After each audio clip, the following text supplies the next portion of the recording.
she had a string of not great dating. And, is it me? I was you just like 6 months ago. Put on this straitjacket. Let me shock Let you. me cut you open. Candy thought Alan smelled sexy. Oh, And began to fantasize about having an affair with his him. volleyball socks. We need to all get our heads right. We need You to guys- get our heads in the game. We're doing really well today. Have a big old swig of that mead. If a man trying to fuck you tells you he's in the CIA, I can tell you one thing for sure. he's not in the That CIA. he plays ragaball. Viewer discretion is advised. You are listening to Wine and Crime, the podcast where three friends chug wine, chat true crime, and unleash their worst Minnesotan accents. Oh, yeah. Yeah.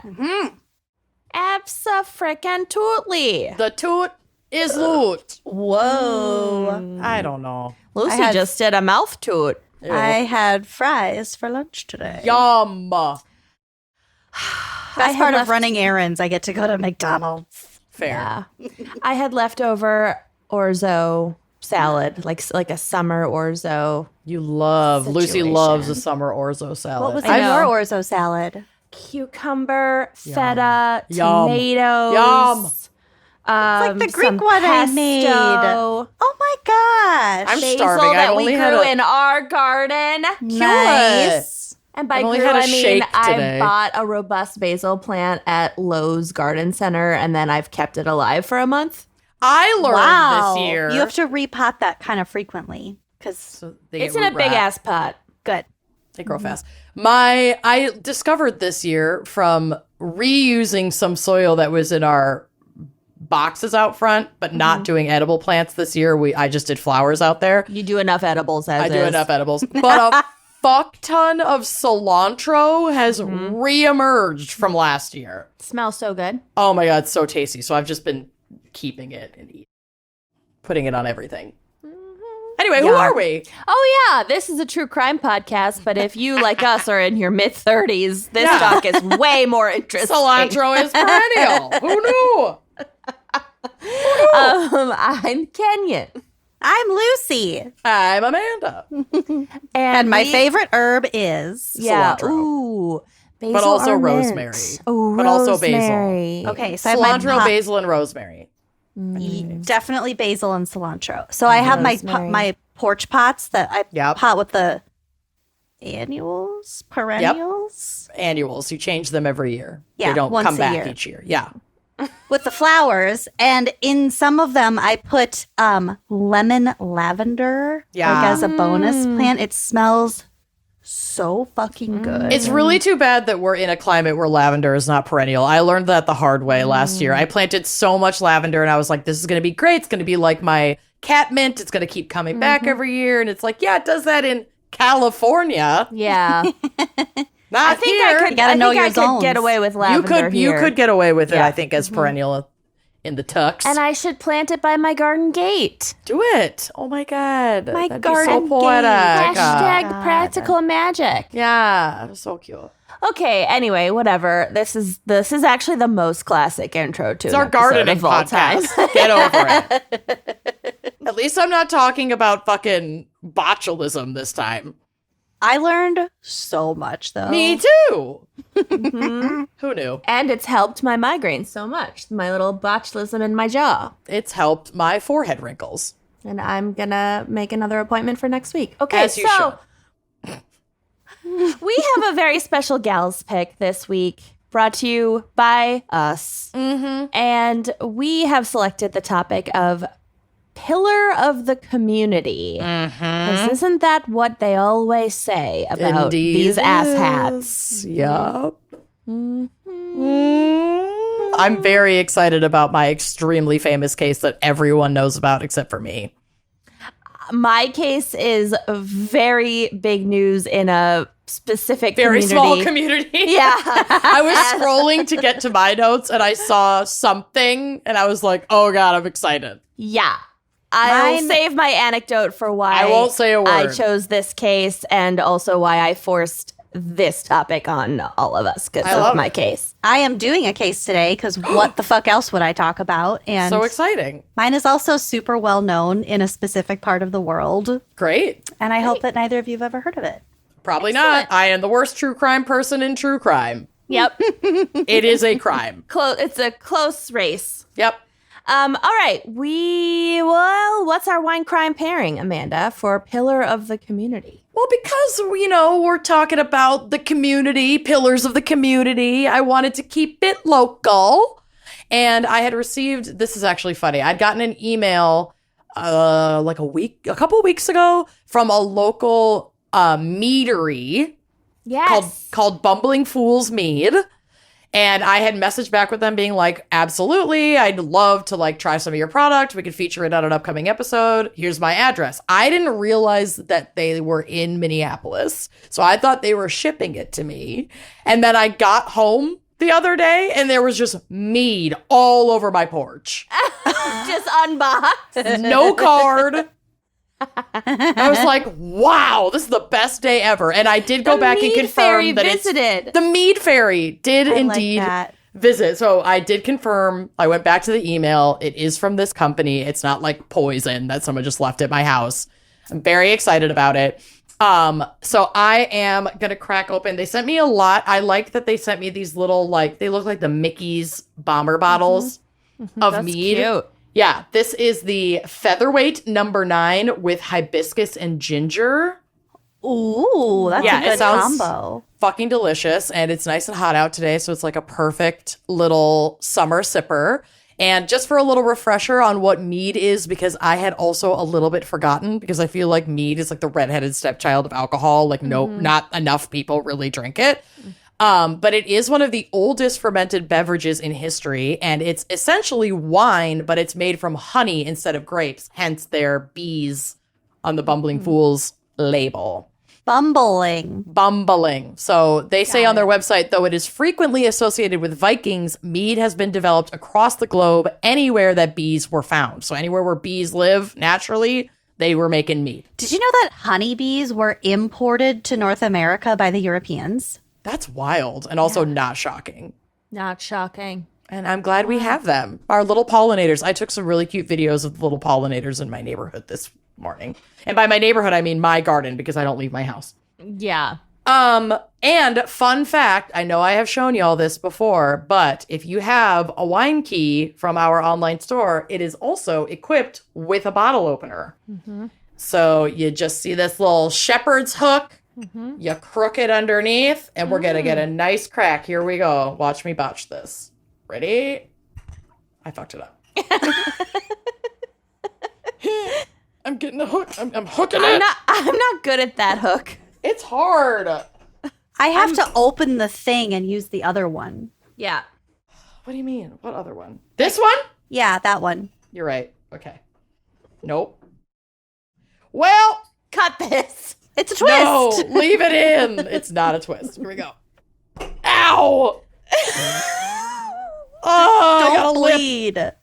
I got a lip. Ow! Eh. Eh. I'll eventually get this open if you want to move on with your life. No, we'll just Shattered stay here. glass. I'm Yeah. not going to shatter the glass. Why am I so bad at that? Oh my God. I feel so much better about This myself. is user error. I want to make that very clear. This is not a problem with the product. Is it a twist off meat topper? It's definitely not a twist off. But wait, let me try just in case. It's a twist off. I said that like 30 seconds ago. I didn't hear you. I genuinely thought I was the first to say. You guys, that's 2 this week. So you know how last week I was complaining about my AC being broken? Oh, yeah. We had a repair guy come out just to discover that our cat sitter had been looking for a light switch in the basement and had turned off the power switch that is specific to the AC. So we spent $140 to have a guy go like this. Anyway, cheers, everyone. Cheers. Holy shit. All right. Well, that was a great episode. And Special thanks. special thanks. I am crushing it. Lucy, what is our, oh no, not background or psych. You're doing a case, good. right? Yeah. All right, just take it away. I'm a little mad you're not going to just talk about pillars and their load-bearing capacity.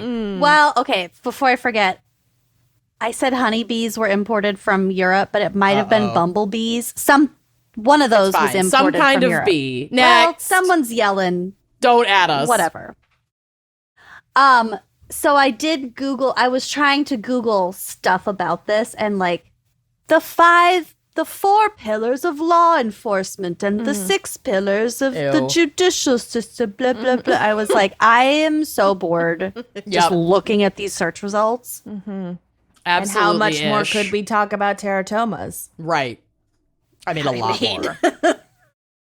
But I will say a pillar of the community or a pillar of society is someone who plays an active and important role in their community, which makes their downfall all the more spectacular. And so now I'm moving on to a full case Great. because nothing else to say. Nothing to say. So this person is so heinous.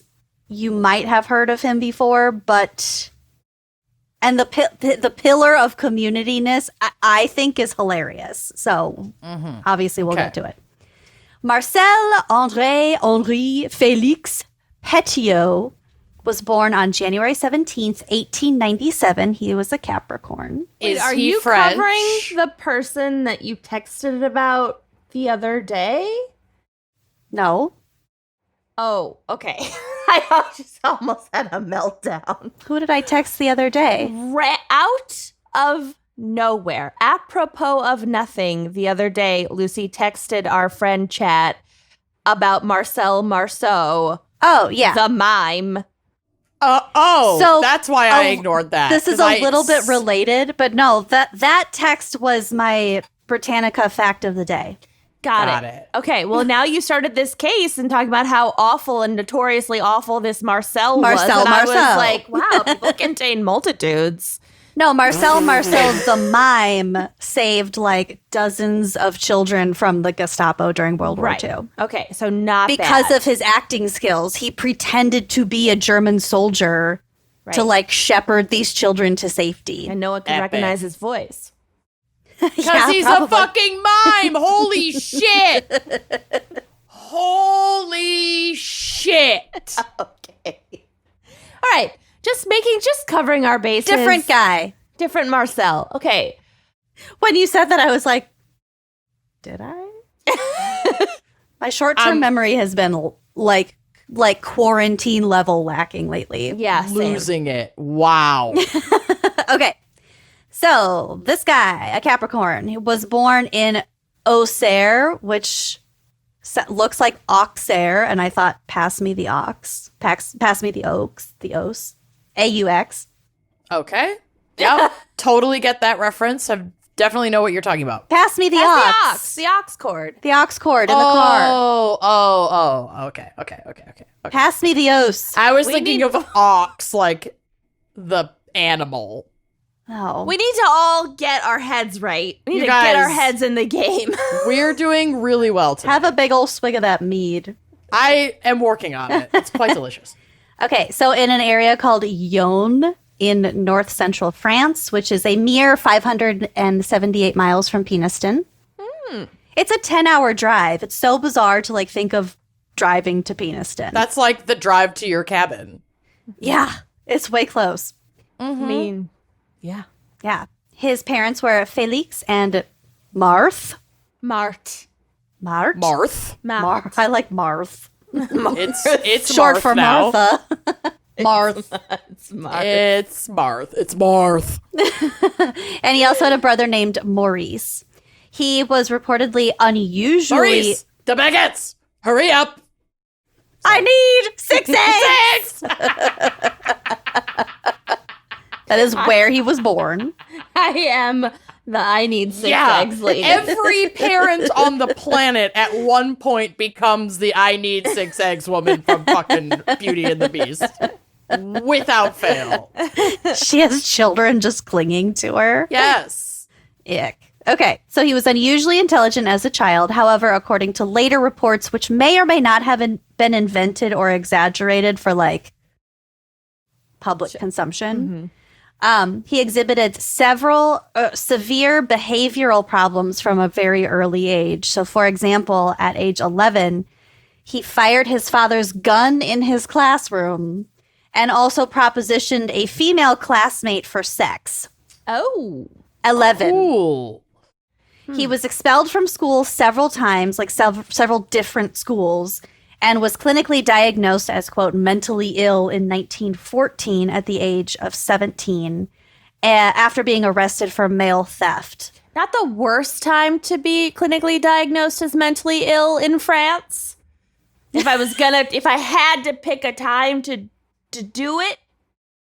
Well, it didn't work out that well because he still went into the military. Oh, okay. Never mind. I take it all back. Because the military-industrial complex loves the mentally ill. Well, yeah, they needed all the people they could get. He actually volunteered for it, but we'll get there very soon.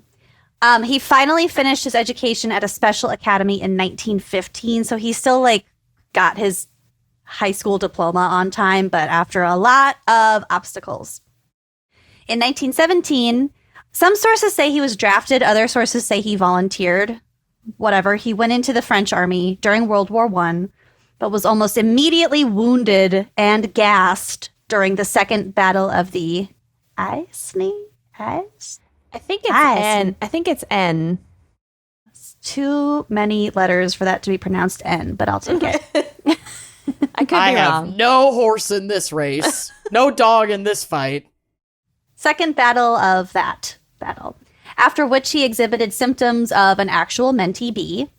He was sent to recover in a rest home, but was then arrested for stealing army blankets and morphine. Arrest home. Arrest. Ended up being in a rest home. For stealing army blankets, morphine, people's wallets, people's photographs, and like letters from their loved ones. Cool guy. He's just a klepto, and it gets so much worse. Among other things, he was sent to jail in Orléans, found not guilty by reason of insanity, and then was sent to a psychiatric hospital where he was again diagnosed with just various mental illnesses. Okay. So again, the army loves the vulnerable. So One they can get. he was again sent back to the front lines in June of 1918, where 3 weeks later he literally shot himself in the foot and was able to get out of the war on disability pension. Although at that point, several of his previous examiners had recommended that he be institutionalized. They were like, no, you guys, he's not fit to be living out in public. This guy around all the weapons. Or just like society in general. Right. Like, he needs treatment. Yeah. So he didn't get that. Petiot enrolled in an accelerated educational program intended for war veterans and completed medical school in 8 months. Cool. Over fucking achiever. Got it. No, it's just like way accelerated because they just needed like, He went to Trump Medical School online. because like all the regular young citizens, like most of them were fighting, so they needed the ones who couldn't fight to be home, like filling those vacancies for like doctors, etc. And women couldn't do it. We might as well get this guy. Exactly. So they fast-tracked him to being a doctor. He then interned at a mental hospital in Kenyon's hometown of Normandy. Hey, guys, this is so ironic because, like, I should be you.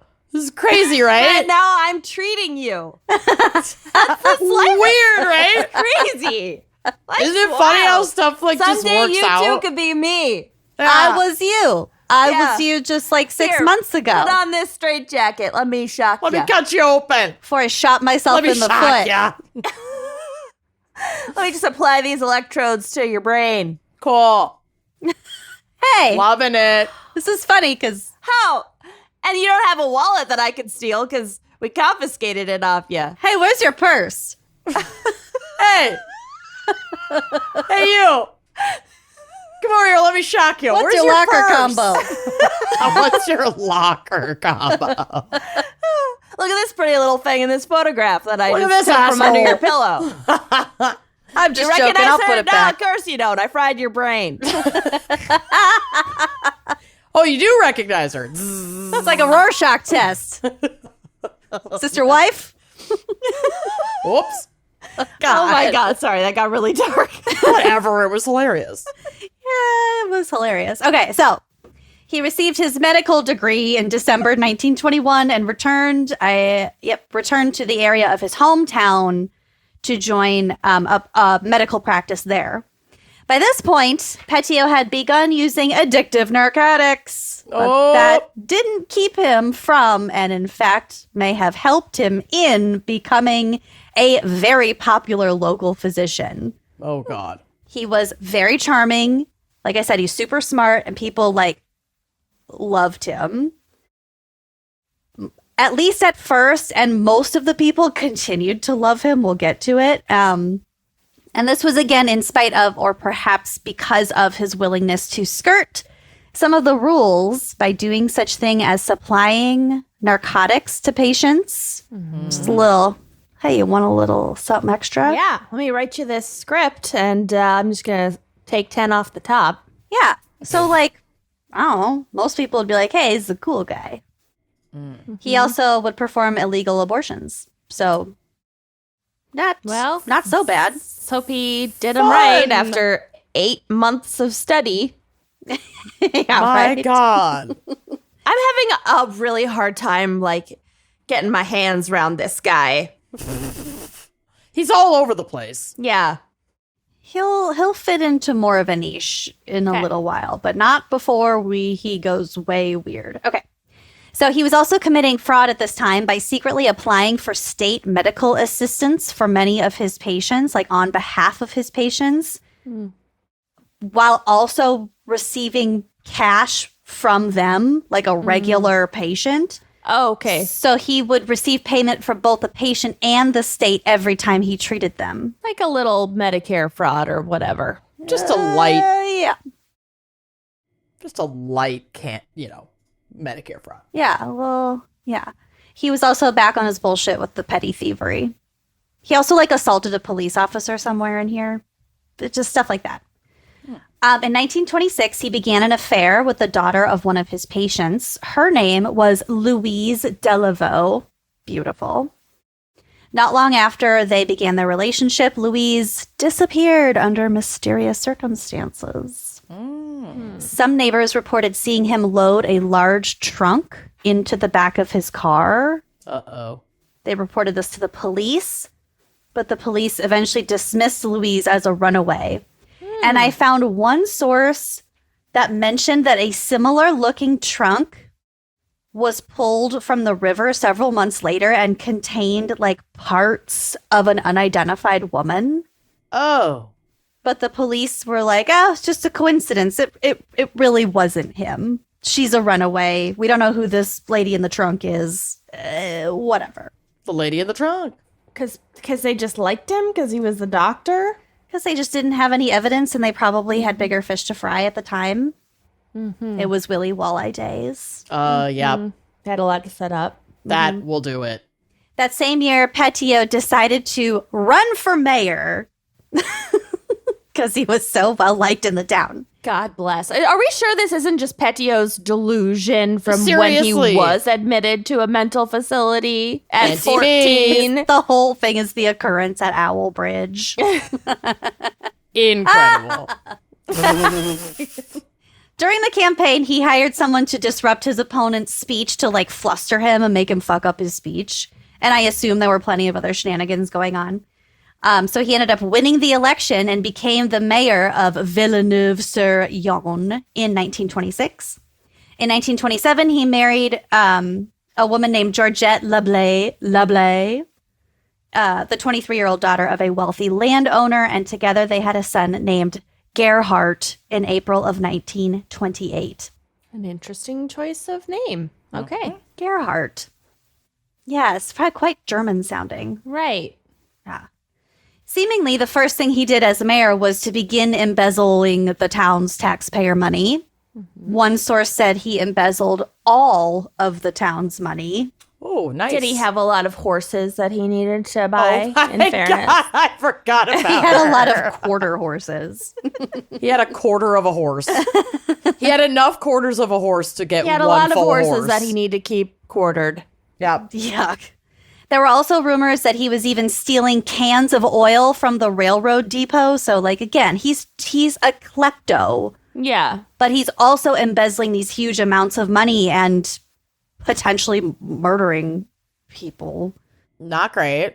Okay. His thievery and dubious financial dealings finally caught up with him, and in 1930, he was convicted of fraud and suspended for 4 months of his being mayor before. That's it? Yeah, before like resigning completely in 1931, again in the face of criminal accusations. But he was the mayor of this town for like 4 years. Wow. Cool. But again, he was still super well liked in this town. Everyone thought he was the fun, cool guy. And the Cool uncle. So after he was kind of forced to resign, the entire village council also resigned in sympathy. Oh my God. I will never have that loyal a following. No. So then just 5 weeks later, on October 18th, 1931, he was elected as a village councilor. At the time, he was the youngest man to ever sit in that office. And then in early 1932, he was accused of stealing electricity from the village and lost his council seat. But by that time, he had already relocated to Paris. So yeah, he's Cool. just a klepto. He just needs to be stealing. Yeah. Even if He it's doesn't- electricity. Or like a handwritten letter that has nothing to do with him, or Right. money, or Sure. Army canned blankets. goods, or oil. Yeah. Yeah. By 1933, he had settled in Paris and was growing his very successful medical practice with phony credentials. He again had quickly developed a great reputation around town. However, Sorry. what? Speaking of Paris and doctors, Oh, God. I forgot to tell you guys this. When we went to Paris on our recent vacation, for the listeners, the first full day we were there, we thought Sonia might have an ear infection, but really, I think her ears just hadn't like We're still popped. popping from the yeah flight. after the Did plane. you give her bubble poor gum? Bubba. She's a baby, so no. But we called around and found Just shoving bubble gum in her mouth. Chew it for her like a mother bird. she didn't have an ear infection, but she did The choke to death. chewing is what elite. Okay, no, we're fine. So, no, so we're calling around to different pediatricians' offices, whatever. We ended up not having to bring her because then, like, her ears popped and she was fine. But the pediatrician that I found and made the appointment with was Dr. Jabby. Yes. Ooh, that's Jabby a good Walkie. name for a jabby. J-A-B-Y. He's got to jab ya. Ugh, that's I not know. great. Yeah. Anyway, long. Dr. Jabby will indeed jab ya. That's like Dr. Worms, Scott's orthodontist. I had him too for a while. He was so old. Yeah, he's dead now. My orthodontist is dead now too. Anyway, moving R.I.P. on. Dr. Newhouse. Okay. He is in a new house now. He's in a 6 new feet fucking under the house. ground. It's a small house. Little house just for himself. Okay, so he had a great reputation in Paris. However, rumors persisted that he was again prescribing drugs to addicts and also, again, that he was performing illegal abortions. Plus, he could not keep his kleptomania under control. But that did not stop him from being appointed to Médecin d'État Civil in 1936, giving him the authority to write death certificates. Cool. So he's doing all this shit. People know about it, but he's still so well liked, like face to face and in the community that people are just like, And he has no shame about lying, so he can Right. immediately like set up a practice because people are like, look at this guy's credentials. yeah, that are completely fabricated. Right. That same year, he was institutionalized briefly for his kleptomania, but was released after a few months again, despite his doctor's doubts as to his sanity. It's the same fucking thing over and over. Wow. In the Gotta let following, me out. I have lots of patients to treat. They need me.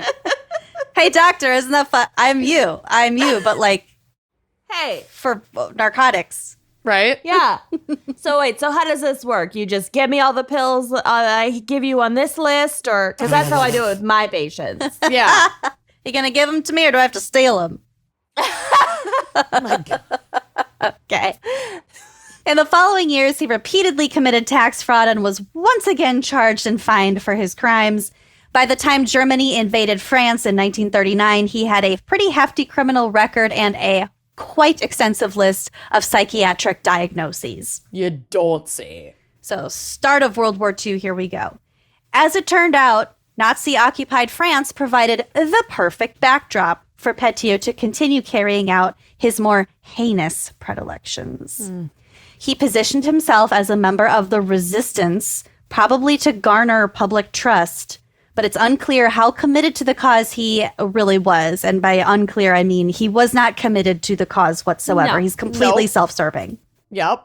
He claimed later that he developed secret weapons that killed Germans without leaving forensic evidence. He planted booby traps all over Paris. I'm sure. He had You just couldn't see them, but they were there, okay? yeah, there was no did it. evidence. That's why you don't know about it. You wouldn't get it. You wouldn't get it. You could never. You could fucking never. He had high-level meetings with Allied commanders, and he worked with a non-existent group of Spanish anti-fascists. Nobody expects the Spanish anti-fascists. So there is no evidence for any of these statements. After the 1940 German defeat of France, French citizens were drafted for forced labor in Germany. And Petiot actually did provide false medical disability certificates to the people who were drafted. I'm sure Probably for a fee. for a fee. He also treated the illnesses of workers who had returned. Keep that in mind. In July 1942, he was convicted of overprescribing narcotics, even though two of the addicts who were planning on testifying against him had mysteriously disappeared. People So that was inconvenient dropped. to him don't last long.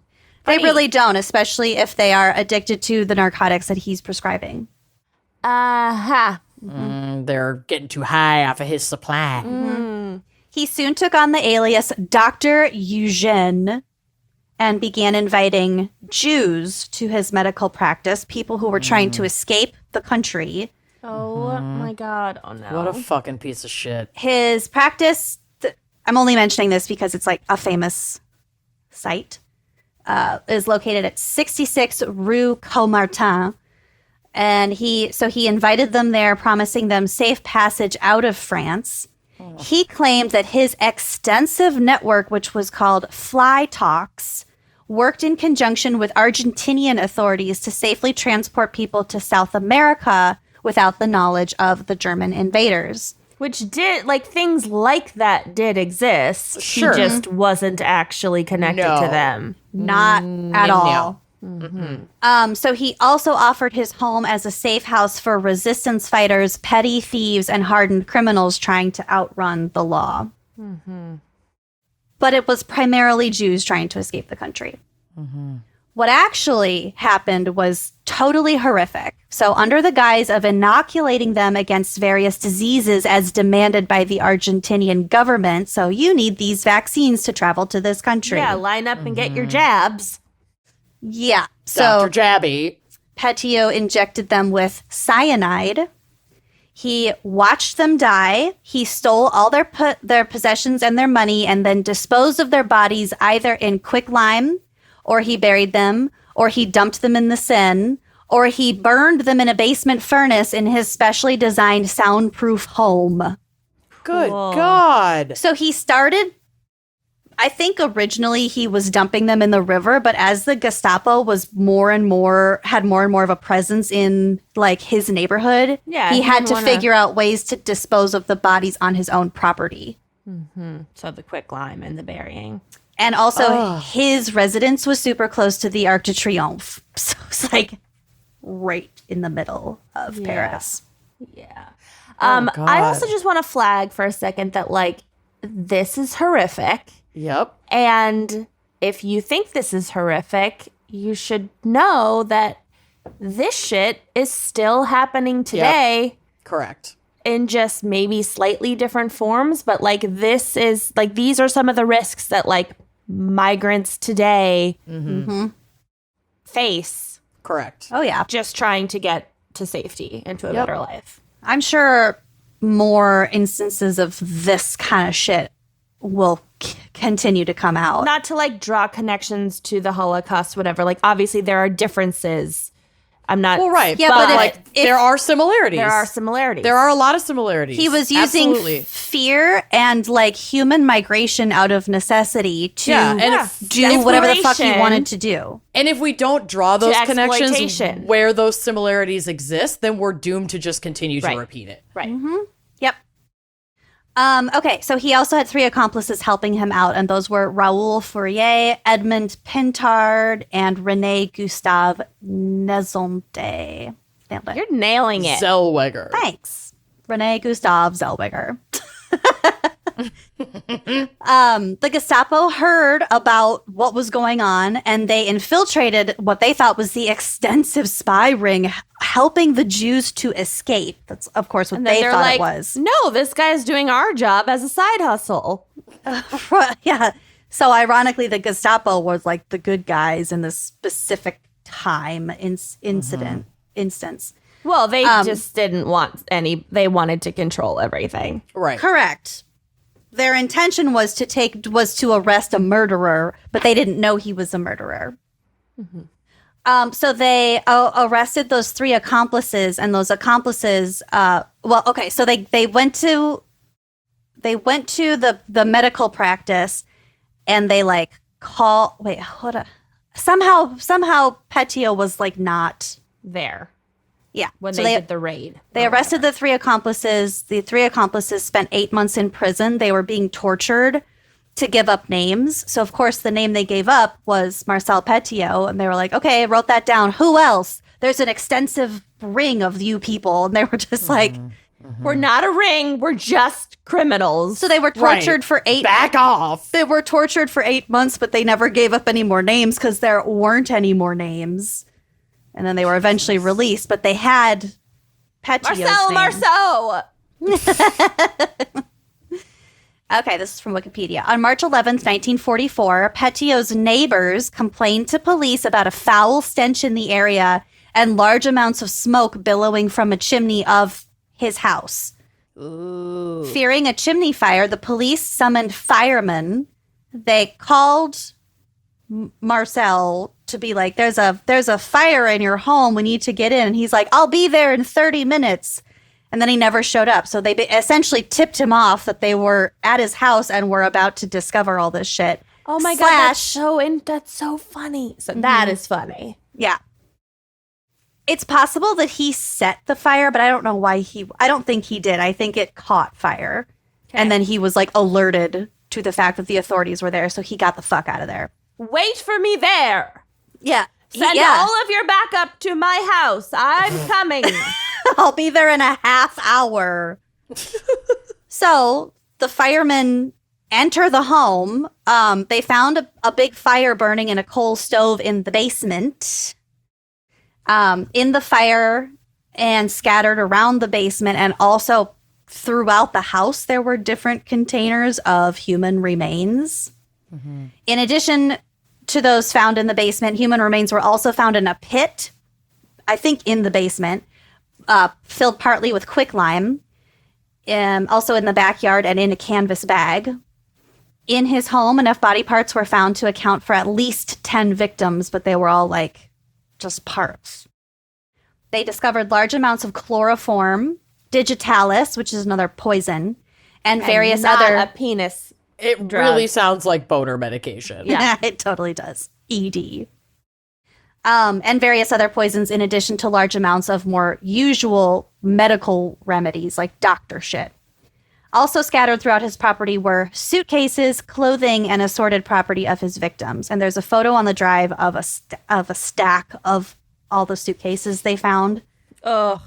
It's really disturbing. Also scattered, I already read that. But Petiot had gotten away, like I said. The media reaction was an intense circus, and the news reached Switzerland, Belgium, and Scandinavia. So, like, the entire area knew about him. They knew his name. They knew that he had murdered people, and they knew that he was on the run.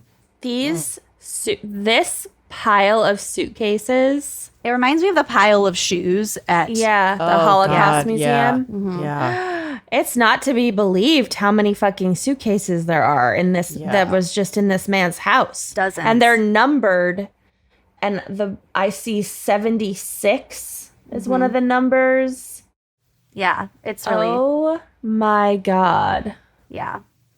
So Petiot hid with friends, claiming that the Gestapo wanted him because he had killed Germans. I'm in the resistance. I was only killing the bad guys. Yeah, if you're on the run you. from the Gestapo, people are Right. going to assume that you're actually a good guy. Yep. So he eventually began living with one of his patients, named Georges Redoute. He let his beard grow out, and he adopted various aliases. The authorities were slow to chase him because there was a little thing called the Normandy invasion happening around this time. And again, they had way bigger fish to fry. During the liberation of Paris in 1944, Petiot adopted the name Henri Valery. And joined the French Forces of the Interior, or the FFI, in the uprising. Now that their win is guaranteed, he's going to join up with the good guys. Yeah, the ones who are ahead. Cool. Yeah. So he became a captain in charge of counter-espionage and prisoner interrogations under this alias.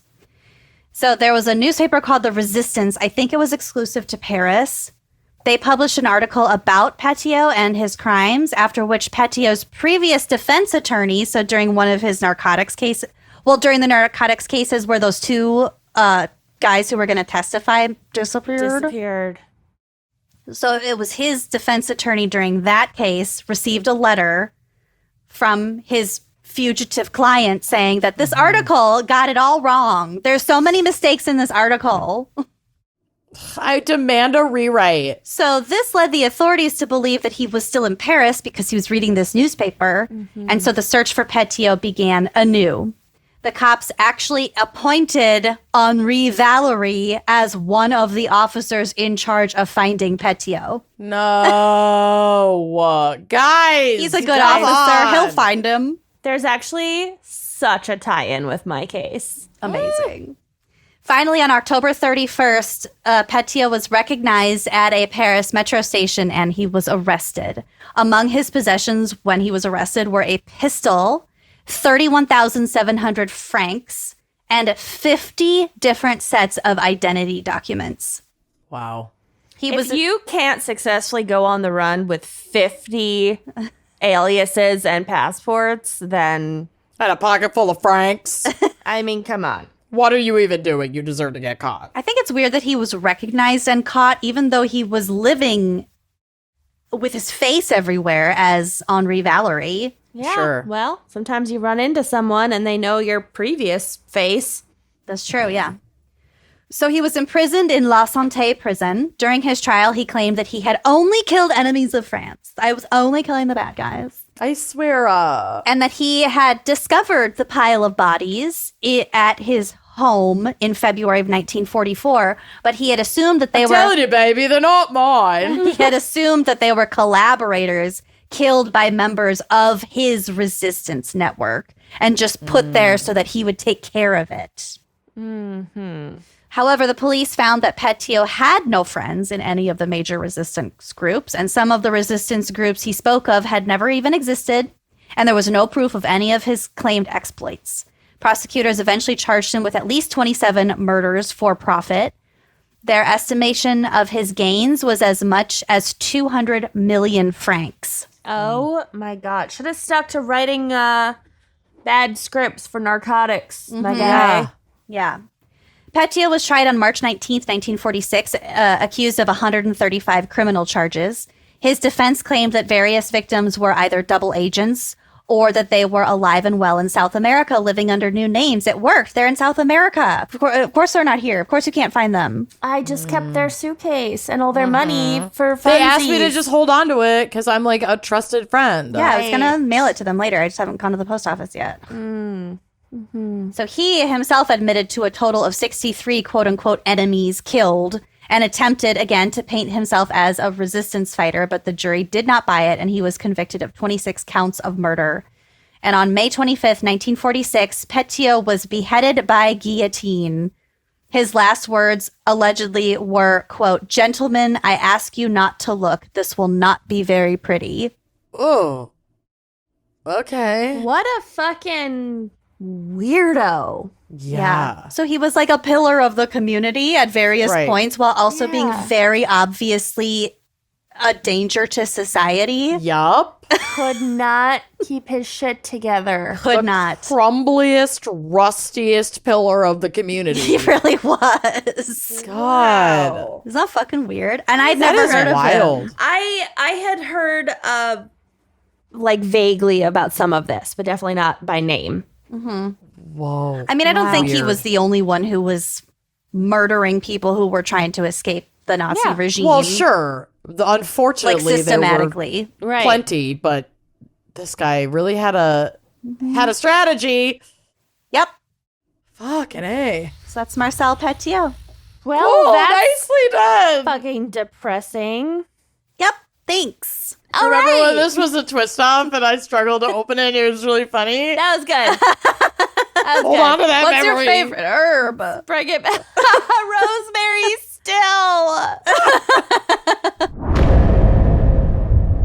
Okay, well, I don't think you're ready for my case. I never am. So what else is new? Yeah, really.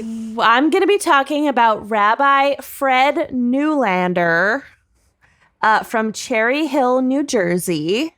And shout out to my friend Zoe, not my sister-in-law Zoe, my friend Zoe, who grew up in this synagogue and first told me about this insane story recently when she was visiting us. Wow, okay. She was like, "Oh my God, you have to cover this guy for your show." And like the amount of times that I hear that from people, I'm like, uh-huh.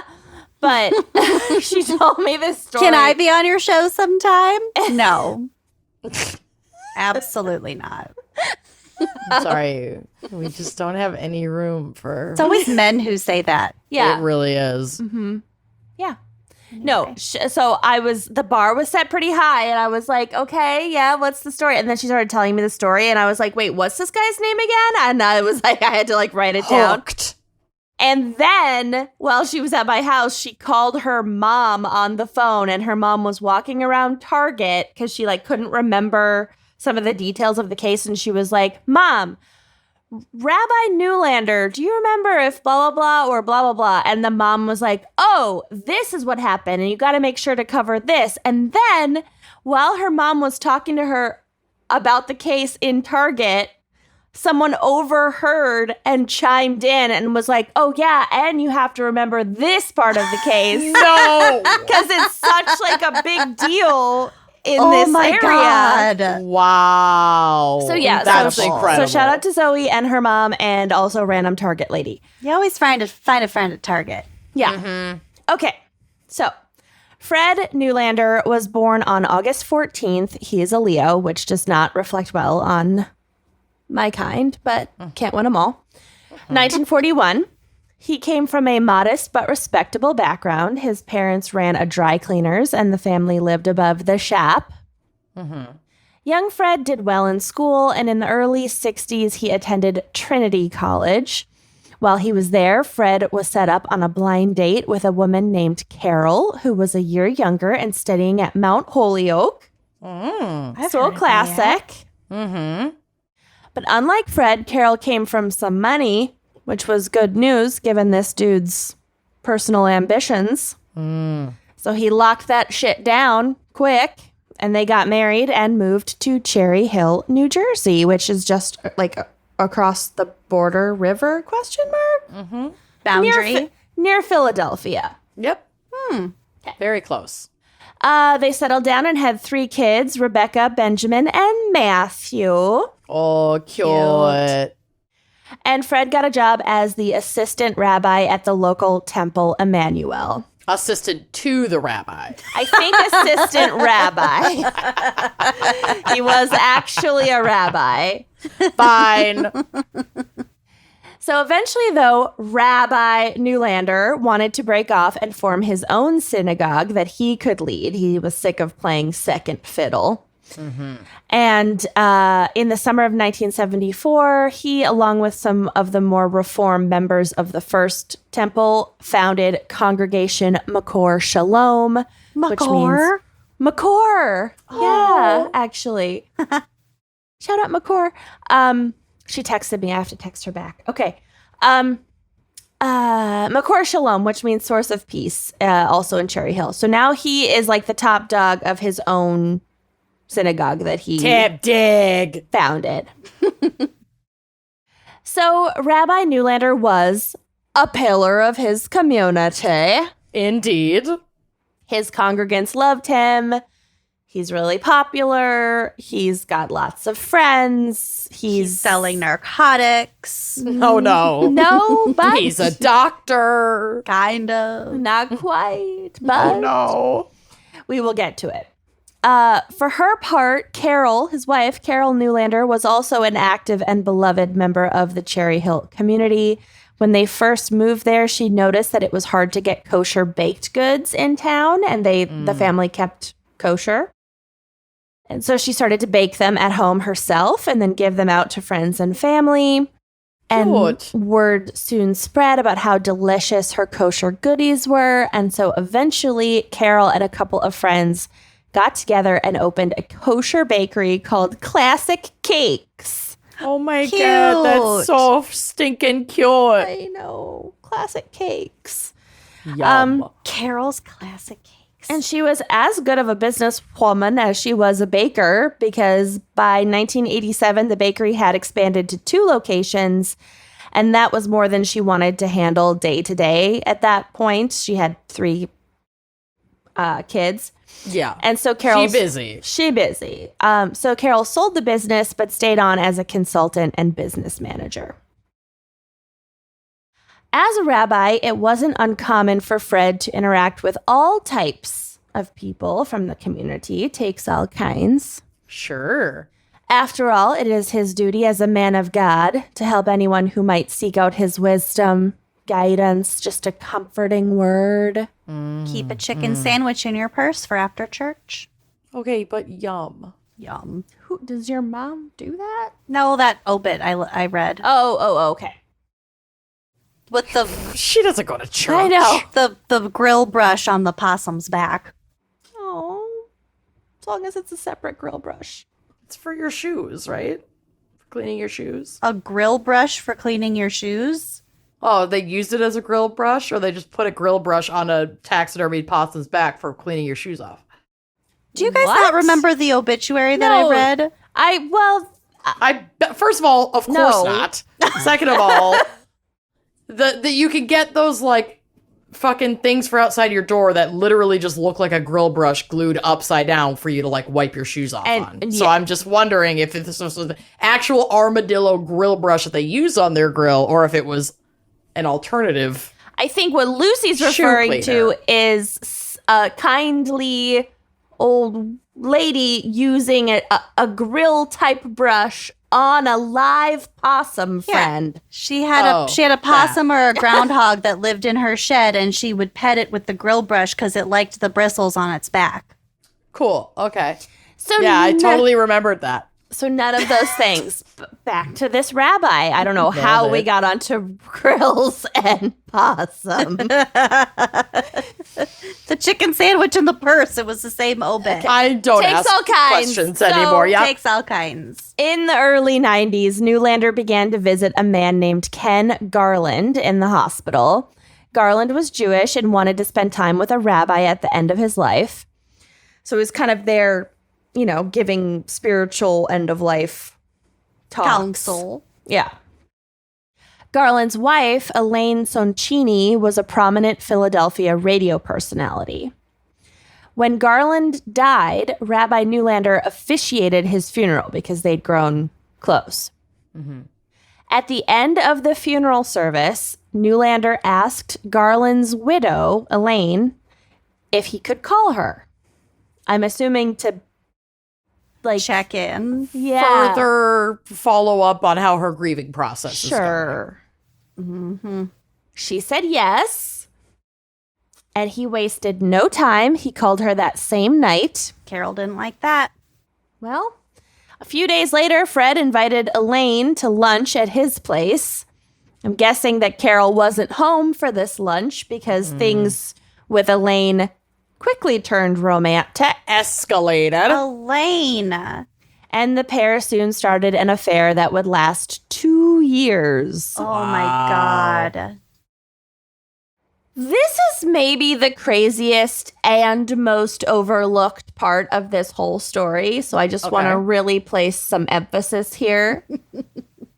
We're picking that up. All right, we're ready. Elaine Soncini, the widow turned mistress, Yep. was Catholic, but she converted to Judaism during this affair. Well, yeah, if they're going to end up together. But her husband had been Jewish in Yep. life. Yep. Interesting. Didn't convert So she for didn't the first convert for her Lady. husband. Lady. That is an interesting tidbit. And it makes you wonder if, you know what I could imagine? I could imagine it's like, he's never going to leave her. I know he's never going to leave her. Yeah. And so she does this as like a grand gesture Right. because she wants him to leave his wife and she wants to be with him. Right. She's like, I'm converting for you. Right. Probably. Oh. That's probably. That would be my guess. Also, it is not easy to convert to Judaism. No, it's a whole thing. It's Yeah, a it's like whole becoming thing. a citizen. You have to They like make learn it a hard. new There are language. tests. Yeah, there's tests. There are classes. As well there They're fucking singing. should be. I'd be really pissed if, like, he just fast-tracked her. Oh, no. Did she end up converting? Yeah, He probably did fast track. She got her medical degree in 8 months. probably. She became a Jew in 8 months. Honestly, it'd be easier to get a medical degree in 8 months than converting to Judaism. It's not easy. Kitty's like, I've tried. I've looked into it. I have my master's and I still can't Yeah. convert to Judaism. And like a Jewish person converting to Christianity, they'll just be like, yeah, cool. You go You to just have church to now. show up and say you're Christian now. That's how you You become. just have to believe it in your heart. Yeah, it's real easy to fake being Christian. Yeah. People do it every day. Every day. People in government are doing it all the time. All the time. Okay, so I also want to note that this was not the only affair that old Fred was having Sure. or had had. I don't know if they were ongoing or if he was a one mistress at a time kind of guy, but He was Not a faithful great to juggler. one mistress at a time. He was monogamous in that he sense. was biogamous. It's biogamous. Monogamous. So romantic. So the New York Times would later report that he'd had at least 2 extramarital affairs, most likely with other women from his congregation. So he's stupping his congregants. Well, yeah, it's the easiest way to meet people. Does Carol know Have this? you tried to meet someone? It is so hard to meet I'm someone. really protective That's why of even if Carol. I'm miserable, I'm staying with Bill. I don't know if Carol knew about the affairs. There's no indication that she necessarily knew, Poor but Carol. She was busy with her kolaches, though, too. She's got 3 kids and a bakery. 2 bakeries. yeah. A bakery franchise conglomerate. She knows that the relationship isn't going great, Well, sure. that the marriage is not the best it's been. Are there photos of this guy? Yes, there are lots of photos of him on the drive. I want to glare at him while you're talking. Yeah. There's one where it looks like he's Oh. like smelling his finger. Oh, my God. Oh, he is. He's totally smelling his finger. Ish. He's remembering. Ew. He smells his finger in multiple pictures. One, he's smelling doing his this to entire himself. hand. He's giving himself stank finger. He's lying. He's covering his mouth. Yep. Oh, that's right. Okay. So eventually, though, Elaine started to feel guilty about being the other woman, probably Sure. because she realized it's not fair. God wouldn't like it. He's never going to leave her. He's never going to leave her. And she wanted Fred to leave his wife. And she even gave him an ultimatum, an old tomato. in the summer of 1994, saying if he didn't leave Carol by the end of the year, she was going to, quote, start 1995 as a single woman. Can't 95 do that. was a great year, though. She should have. According to Elaine, Fred responded to this ultimatum by saying that she should just wait because, quote, he was sure something would develop. Okay. She's gonna have a heart attack any day. And he mentioned that he was having dreams that, quote, something bad was going to happen to his wife. Oh, for God's sakes. He had a premonition. In fact, around this time, Newlander was starting to talk more and more to other people, not just to his mistress, about the possibility of his wife dying. Jesus. Including with a man named Myron Levin, who Fred regularly played racquetball with. Ew. And this friend / racquetball partner also happened to be a former convict.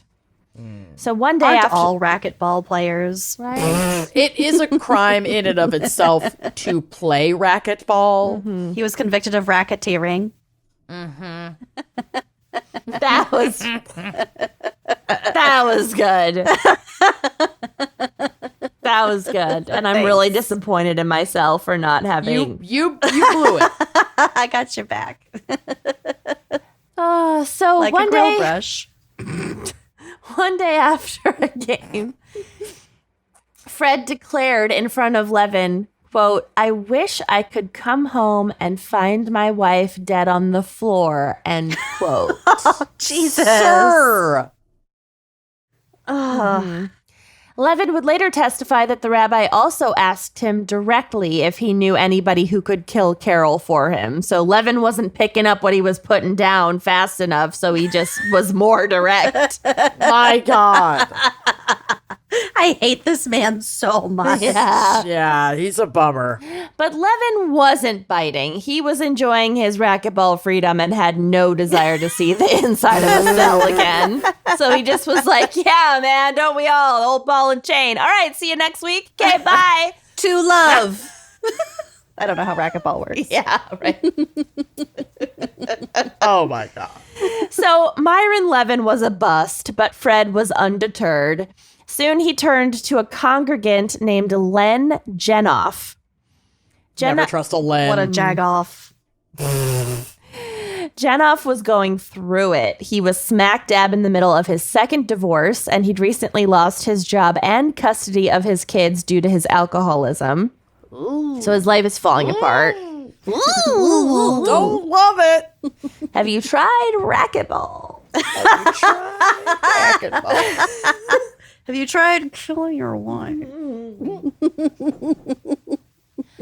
Len was also the type that would tell people stupid, fantastical lies, like that he worked for the CIA and shit.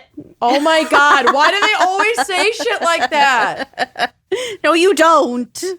You super fucking don't. And we have said this exact thing before on the show. Yeah. If a man trying to fuck you tells you he's in the CIA, I can tell you one thing for sure. He's not in the CIA. That he plays racquetball. He plays racquetball and he probably like sells shoes at a local department store. If he's employed, yeah. If he's even fucking employed. Not that there's any problem with selling shoes. Shoes are very important, but he's not in the CIA. No. Yep. I knew someone who, now she is happy and married, but she had a string of not great dating. And is it me? No. You only have 6 friends. She so. dated really this familiar SoundCloud so DJ. God, and he claimed to be a linguist. She had in the Air Force. String of bad ones. But she dated this guy, and I only met him like once. Actually, you guys might have met him. He was at our wedding. So I met him like twice. I don't remember anything from your. I was so drunk. It was a great night. Yeah. I remember sacrificing Madeline. Oh, yeah. That was the best. Anyway, so I didn't know him very well, but he like would just really try to be seen as like wealthy, and he told people he was like 37 or something, and he told people that he had retired early. And like at so 37 bored, and tried to make it for seem him. like he had like invested in something and like had all this like millions of dollars, whatever. Cool guy. No, Okay. he was Okay. essentially homeless. Like he Great. just didn't have a job and He's no sleeping money. on her futon. Yep, moved in with her. Oh, he's Yep. a grifter. Okay. Woof. Anyway, like I said, now she's happy and good. Okay, so Jenoff, this loser, had met Rabbi Newlander, other loser, when he started to go to AA meetings at Congregation Makor Shalom, and the two men grew close. Or rather, Len grew close to Fred, and Fred is a psychopath and recognized a vulnerable and malleable person that he could Ding, exploit for his own purposes. So Len had confided in the rabbi that one of his dreams in life was to become a Mossad agent. I thought you were going to say massage therapist, thought so, and I was too. getting very a upset. massage therapist. Oh, My God. dream in life. Is to become a massage therapist. Actually, I Mossad couldn't agent? do it. My hands would not. I couldn't do it. It'd be either, 'cause hard. I It'd be just don't really want hard. It's a lot of work To be I need good to at schedule it. a massage. I'm gonna Yeah. do that right now. I'm listening. Okay, so he wants to be a Mossad agent, which, like, newsflash, you can't become a Mossad agent if you already work for the CIA. I don't even know what that is. Oh, Yeah, it's, what is that? It's like the Israeli CIA / special okay. forces. Sure. Do they do Krav Maga? Yeah. Mossad Krav Maga. They like invented Krav Maga. Okay. Wow. There They're we go. like badass secret agent, spy, killer people with like insane skills. So what you're saying is, by this guy saying that he aspired to be that, you know he's totally full of shit. Yeah. Legit. Oh, Yeah. Full of shit. That's worse than the CIA lie. You know he's totally full of shit. You know he hates herbs. So, in the fall of 1994, with Elaine's old tomato deadline approaching fast, because remember, she said by the end of 1994, and now it's fall, Newlander reached out to Jenoff, telling him that his wife, Carol, the lovable Rebbetzin and mom of three and kosher bakery lady, No. was a, quote, enemy of Israel, and therefore needed to be killed. She's a kosher baker. My God, this poor woman. He offered Jenoff $30,000 to kill his wife by November 1st of that year, and told him that in God. turn, as a prominent rabbi, he could help Jenoff become a Mossad agent. Massage therapist. Oh my Got it. God. What the fuck? And Jenoff was in. Well, right, because he's vulnerable. Yeah. So why wouldn't he? Yeah.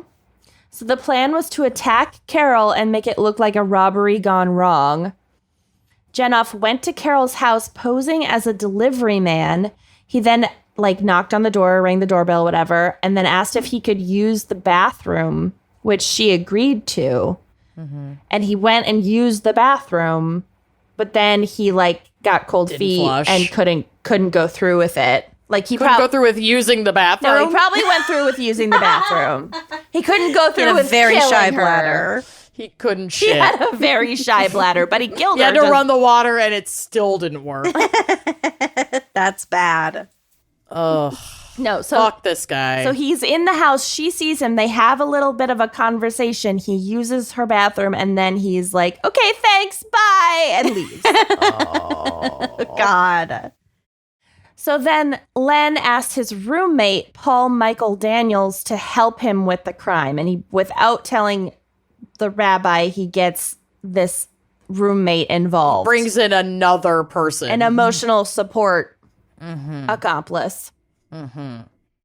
So Daniels was also troubled. He was unemployed, mentally ill, and an addict, and possibly a very well-respected Parisian doctor. I don't know. So Who's to say? both men were easily manipulated by Newlander under the guise of providing spiritual guidance. Sure. So now his confidence buoyed by having a partner in crime, Jenoff and Daniels start a podcast. No, I'm kidding. No! Oh my God. Our confidence was buoyed. It still is.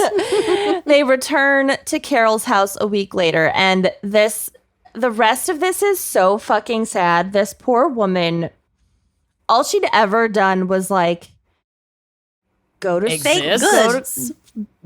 raise her children, be like this loving rabbi's wife in the community, be good to her friends, be good to her children, be good to her neighbors, like run this business. Like she just was like this sparkling, kind lady. person.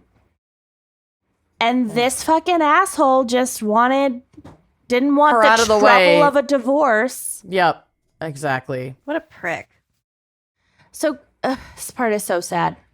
Carol was actually on the phone with her daughter, Rebecca, and she said something like, "Oh, it's the delivery guy from last week, and he has a friend with him. I'll call you right back." Oh, God. Oh, so that things went fine last time. She trusted them enough to just open her door to them. Which was not the plan. That was but it worked out kind of well. Oh, no. Oh, fuck, man.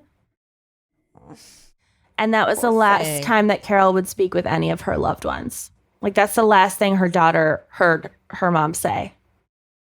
That's so sad. What the fuck was he delivering the first time? I don't know. Besides his turds in her toilet. Fuck that guy. Yeah. Right. He couldn't deliver. He couldn't perform. No. Make. So, No. it's like a very, like, brutal... No. It's not like they, like, planned ahead and had a gun, and it was not that Just they would fucking be... shoot her in the head. If you're gonna kill someone, just do it. Put her out of her goddamn if you're misery. like panicking and hesitating, Well, Jenoff hit Carol multiple times with a lead pipe, What? knocking her out. What is this, 1948 street toughs fucking rolling up with a lead pipe on this poor woman's house? Where do you even get a lead pipe? Seriously? Oh, well, I did find that one lead pipe after Yeah, you did. our And then you left after our reunion. and then got drunk, dragged it all the way to your house, and then left it outside, and your mom thought it fell from like an airplane. She did.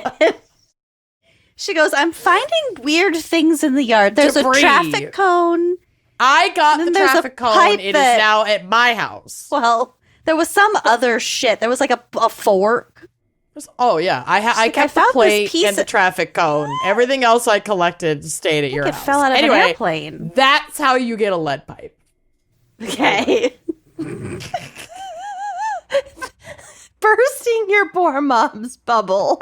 That She it also, didn't like, fall out of an airplane. She I know, she's mentioned it like really weeks excited. later. She didn't even call to be like, what is this and where did it come from? She's Because like, the only oh. logical immediate thought is, oh, lead pipe must have fallen from the sky. It was in like from an weird- airplane. it had like a weird like flangey on it. It did have a flange. Yeah.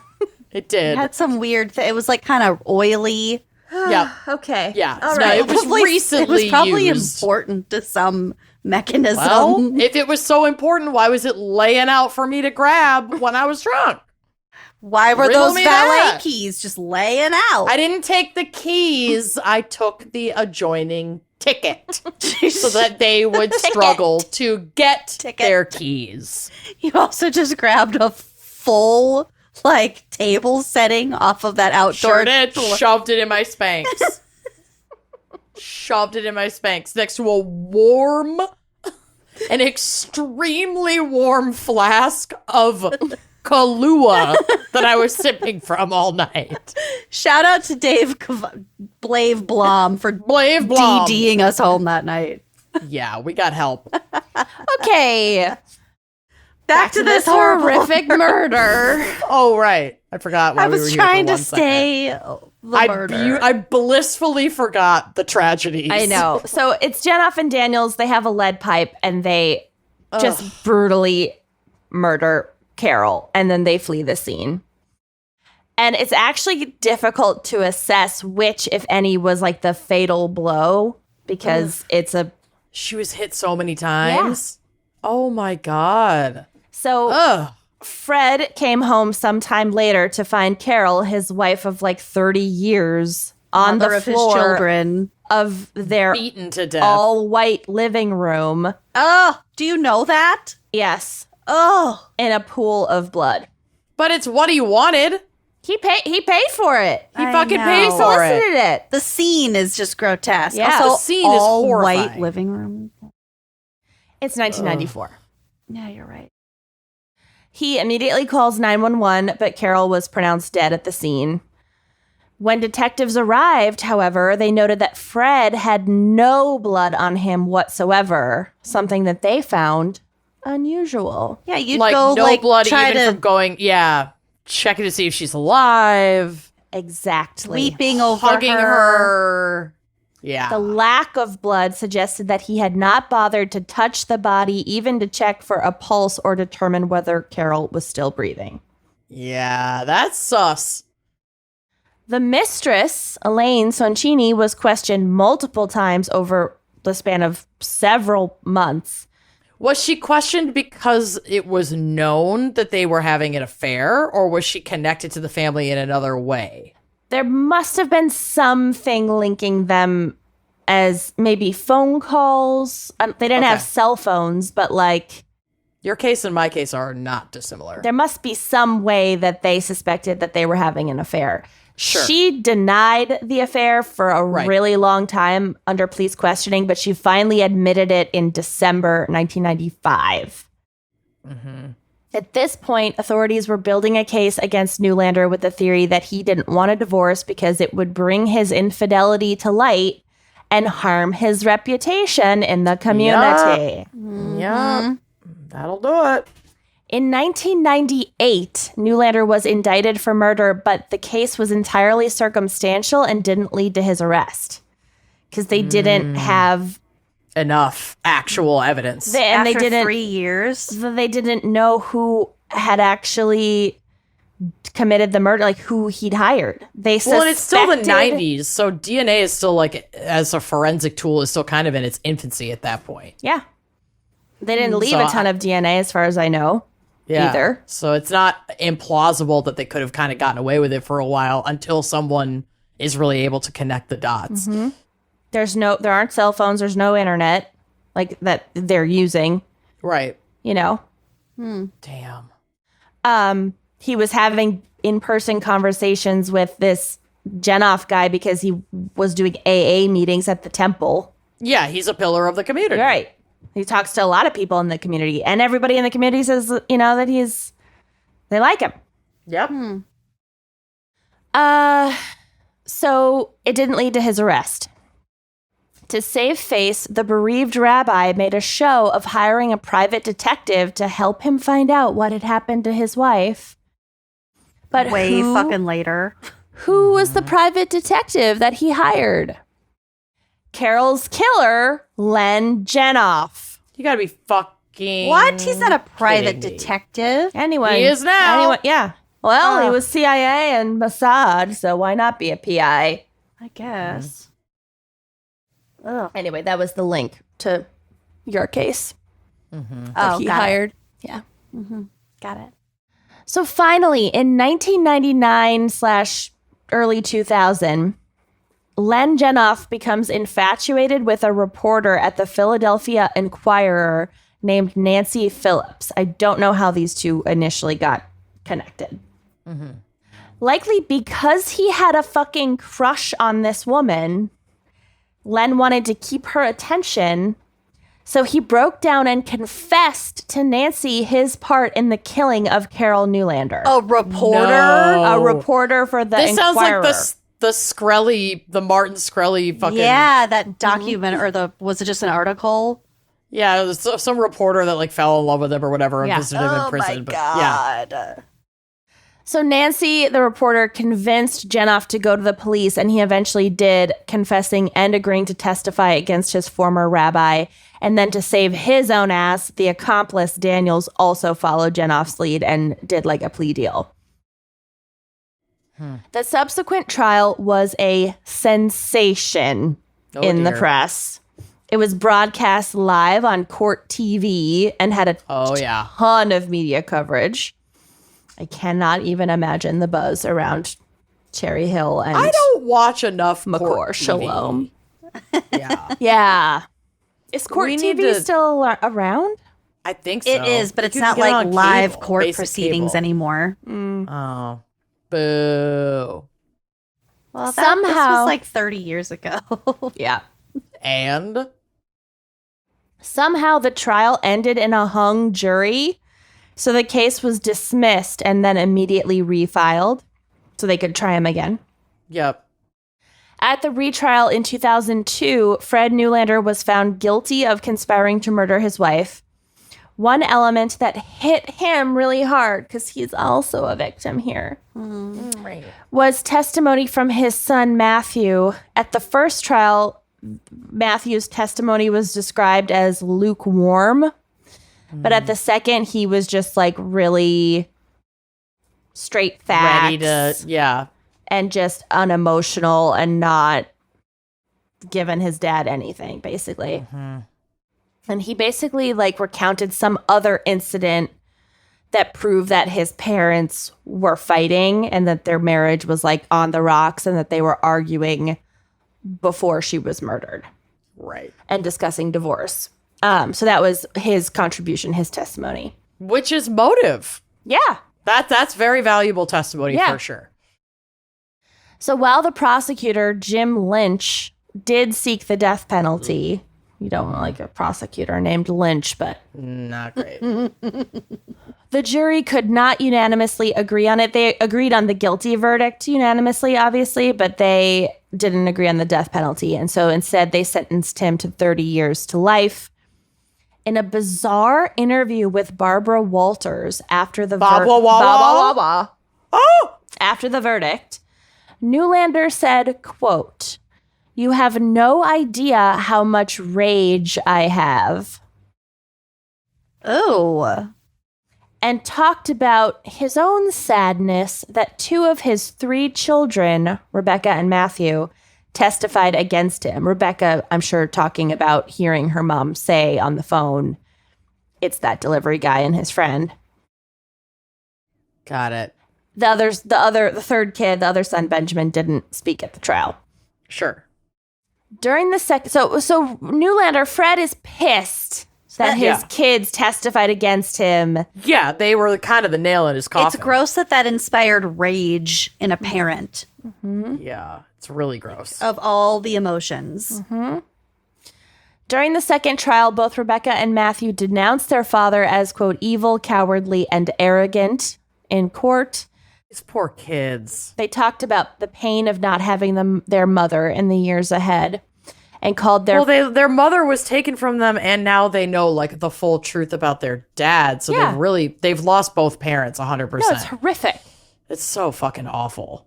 They described their father as sociopathic, self-absorbed, cruel, and delusional. I wonder if they had any of those feelings toward him before this, or if this was like kind of an out of the Total blue shock. Yeah. I think you must pick up on the self-absorption and some of the delusional, like some of that, but Sure. they probably didn't know about the affairs. They probably, couldn't have imagined. He'd ever do this. Right. Yeah, who It just would? breaks my fucking heart. So Matthew wouldn't even refer to Fred as my dad or my father. Instead, he just would use his name. He just would say Fred. Good for him. So Newlander responded with a speech of his own Good. at They trial always fucking or at do. sentencing, whenever they allow, probably at sentencing. A 20-minute affair. Oh my What? god. No, get the hook. Gong. Play him The, off. the music fucking plays him not. off. Yes. Bassoon that motherfucker off stage. Where are the Oscars orchestra when we fucking need those folks? Why is it the Jurassic Park? Always. It's like My brain is just hardwired to go to the Jurassic Park theme played slowly on a single violin. I really do think what sentencing trials are missing is the Jurassic Park theme cutting a perp off prematurely in the middle of his 20-minute speech. Rage speech. Also, always getting the funeral march and the Star Wars song mixed up. They're the same song. They're the same really, song. really similar. Yeah, find the difference between these two photos. They're the same photo. So he claimed he was innocent. He described, though, his, quote, dual personality. This is his words during his I'm innocent verbal manifesto. Ish. Saying that he had, quote, an internal person and an external person. Don't we all? He said that his external self was hurt and embarrassed by the verbal assaults of his children and relatives, but his private and internal personal life was not affected. Okay, psycho. Bye. Go to jail now. Bye. Stones. God. Way to redeem yourself.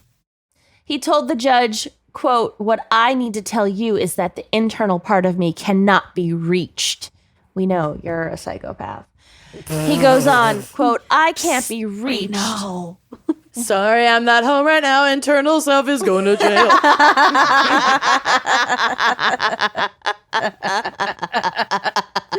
Both myselves are going to jail. So fucking stupid. This guy is such a loser. Yeah. Oh. I can't be reached because the internal person knows something that no one else in this room knows, and that is my innocence. I know in my heart and mind the verdict is wrong. I cannot express remorse for something I did not do. That place is so private and knows the truth. I can only know that I am innocent. Okay. Okay. Okay.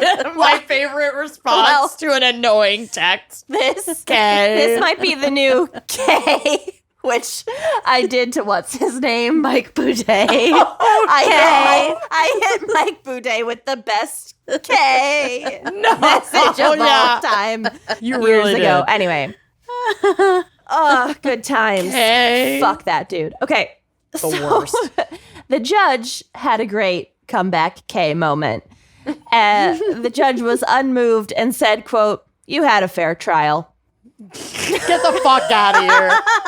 Bye. Okay. You had a fair trial. You had a fair trial. Bye. In December 2006, Newlander's team appealed his sentence. They argued that the trial court had erred in not permitting Newlander to argue a third-party liability defense based on a similar home invasion burglary murder that had also occurred in the area. The New Jersey Superior Court upheld the conviction and said that he is not eligible for parole until 2030 when he would be 88 years old. Mm-hmm. Jenoff and Daniels were released from prison in 2014 because they had those plea deals. In 2022, at the Geffen Playhouse in Los Angeles, a musical called A Wicked Soul in Cherry Hill. That's a beautiful name for a macabre musical. Right. Yeah.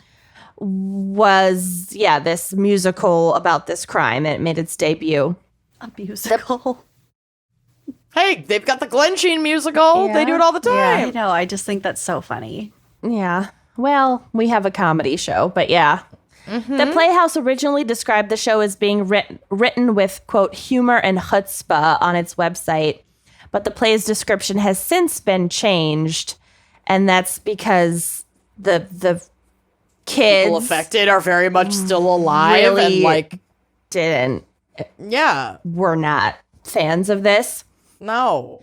So the Playhouse later posted this, quote, this play neither sensationalizes nor laughs at the tragic murder that took place in Cherry Hill. On the contrary, it is a piece that examines how a community moves forward when something horrific and heartbreaking shakes their faith.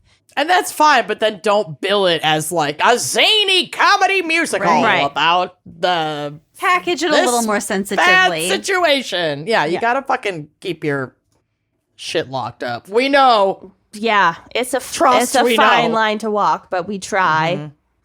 Mm-hmm. We recognize that the description of the play failed to convey this and it has been amended accordingly. Matt Schatz, who was raised in South Jersey, has chosen to tell this story through song, and we believe that the play leads with heart. It paints a thoughtful, poignant portrait of a community that has suffered an incalculable loss, end quote. Okay, that's a better approach. Yes, I have not seen the play or read that. I don't know. I don't have an opinion on the play because I haven't seen it. But I know Stay tuned for the next episode of Unimpressed. Probably. Because she went to the TKTS booth. Because if anybody bitch got tickets. loves to get an opinion. Ticket. Yeah. So that is this case. And thank you again to my friend Zoe for telling me about it. Because Zoe grew up in this congregation. At wild. that time. Yeah. I mean, she was a kid at this time. Right. She doesn't actually remember this dude, but Still. yeah. Cool. You are 1 degree of Kevin Bacon away from this heinous murder. Right? Nicely done. And I hope that, Rebecca and Benjamin and Matthew are doing well, and I'm so sorry for your loss. Yeah, I wonder who did their grandparents maybe raise the ones who still They were might have adult at already home? they might already have been out of the out of house. the house Okay. or close to. But still, I didn't look up their exact ages at the time that this happened, but yeah, they might poor have already babies. been. They were probably already adults because this happened in the Or mid at least one's '90s, in and college, maybe. their parents married in the mid '60s. Yeah, they'd been married for Sure. 30 years. Yeah. Okay. when okay, she died. Okay. Yeah, so they were out. Yeah. They were out of the Yeah, house. Okay. Wow, that's wild. Yeah. Wow, good job. Okay, are you ready for my case? I don't know, dude. People? Yeah, let's I say guess. it. You'll know immediately. Immediately. And I haven't watched any of the now 2 docuseries dramatizations about this. I'm surprised Because- that you haven't. They're both really good. I wanted to wait until I knew what this fucking case was about before I dove in. So guess what I'm going to be doing for the next 3 days? Do not. Sorry, I'm not home right now. I'm walking into spider webs. Okay, so this case is extremely famous, like I said, and I know that folks have also asked us to cover this before, so here you go, bitches. Nice. I also, weirdly enough, have a friend who is she's older than me. Not significantly older than me, but older than me, which is why it makes sense that she would know this person. But she knew this person's husband. It was so shocked to hear about this case because he was such an unassuming kind of milquetoast dude. How did she know And the husband? She knew him through work circles. Oh my God. Couldn't believe this kind of drama could exist in this Wow. man's orbit. So here we go. Candy Montgomery was born Candace Lynn Wheeler on November 15th, 1945, a I Scorpio. don't know what this is. Oh, you'll know. You guys You ever have seen got to watch these shows. Candy is on Hulu and Jessica Biel plays her with the little afro and the big old glasses. tinted glasses. Okay, I've seen an ad for the Jessica Biel thing, but I haven't watched so it. that's been out for a while, and then more recently, there's one with Elizabeth Olsen that's on HBO. Okay, I've seen the first episode of that. it's supposed to be even really better. good. I would Got it. start The other with the Hulu Jessica Biel That's one what I'm just gonna because do. it's I'm gonna start with the not Hulu quite one. as good in my opinion. Okay. And then I'm gonna work my way up. But now I'll give you the details of this case, so you'll kind of have an idea of what's going on when you watch it. Okay. So she went from Wheeler to Montgomery when she married Pat Montgomery, an electrical engineer in the early 70s. They had 2 kiddos together and decided to raise their family in the quiet Christian community of Collin County, Texas. Now, Collin County is indeed a county in Texas with a handful of towns so small that these towns don't have names. So they just collectively refer to this area as Collin County as if it's one town. That's how little and close-knit and remote this community was. It's not that far outside of Dallas, but this is definitely where in the 70s, lower to middle class white people were leaving the city, and this is where they could get land and get property at an affordable price. Okay. So Candy was very involved in the local Methodist church. Basically everyone knew everyone because they all went to church together. And this is where she met and quickly befriended a woman named Betty Gore, who was a middle school teacher. Betty and Candy became besties, and the church was, as Candy described, the center of her universe. They worked on countless volunteer projects through the church, securing her status as a pillar of the community. Oh my God, we said the name of the title in all of our cases. We did, because we're so professional. On top of it. The titular line.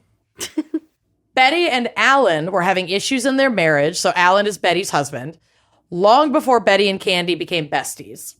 Alan traveled a lot for work, and Betty really struggled being home alone, and she also hated her job. I think she was just dealing with a lot of depression and anxiety, and it was, the 70s, and, nobody gave a shit. It was like, stay home, deal with your kid, whatever.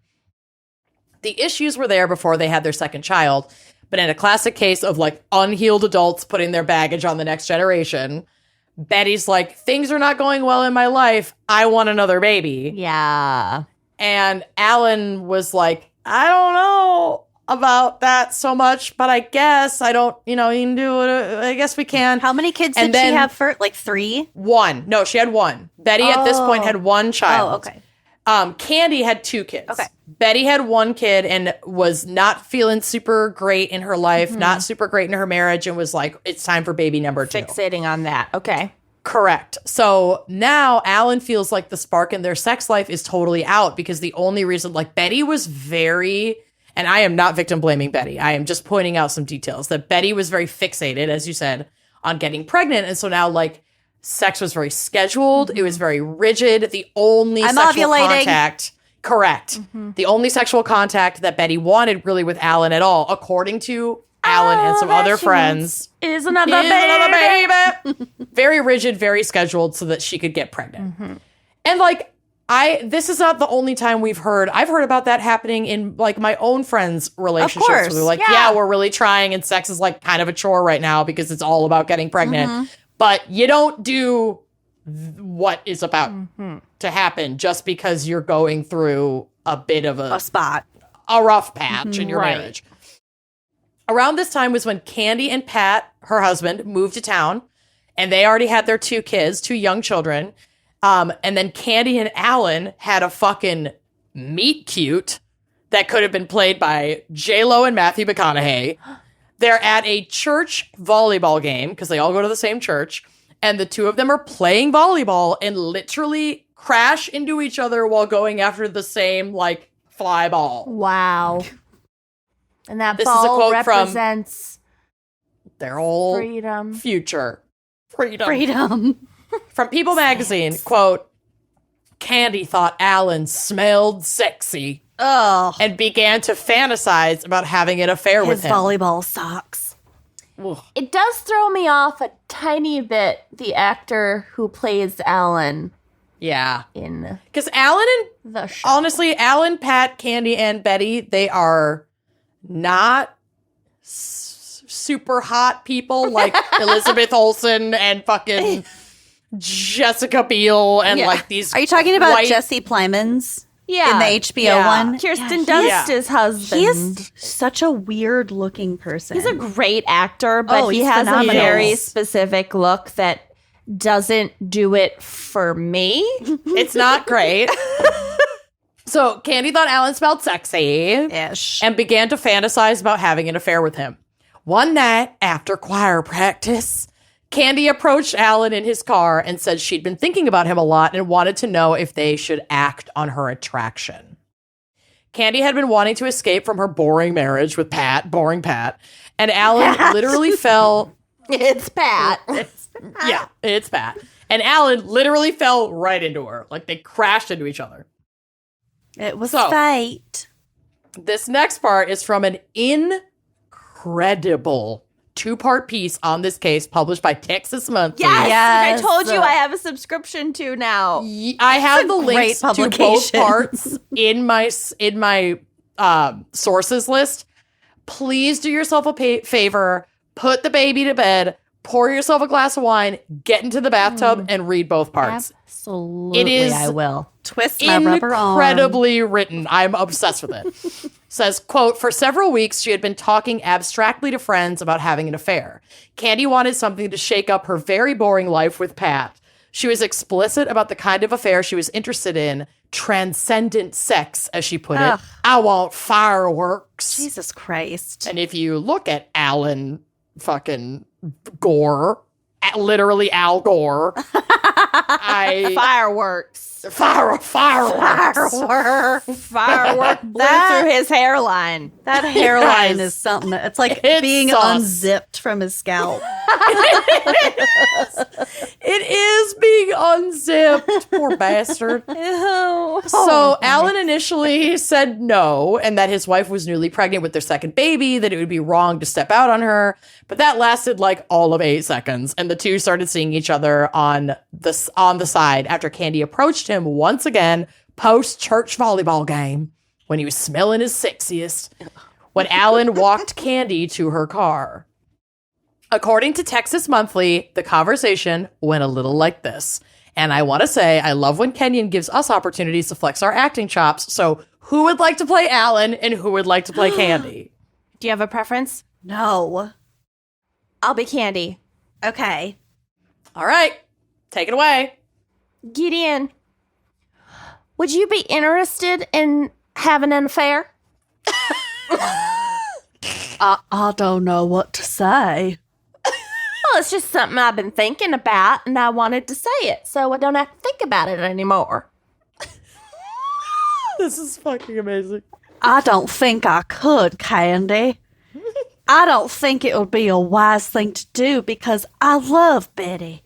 Once when we were living in New Mexico, she had an affair that hurt me a lot, and I wouldn't want to do that to her. Well, that's fine, Alan. I love Pat, too. I wouldn't want to hurt him either.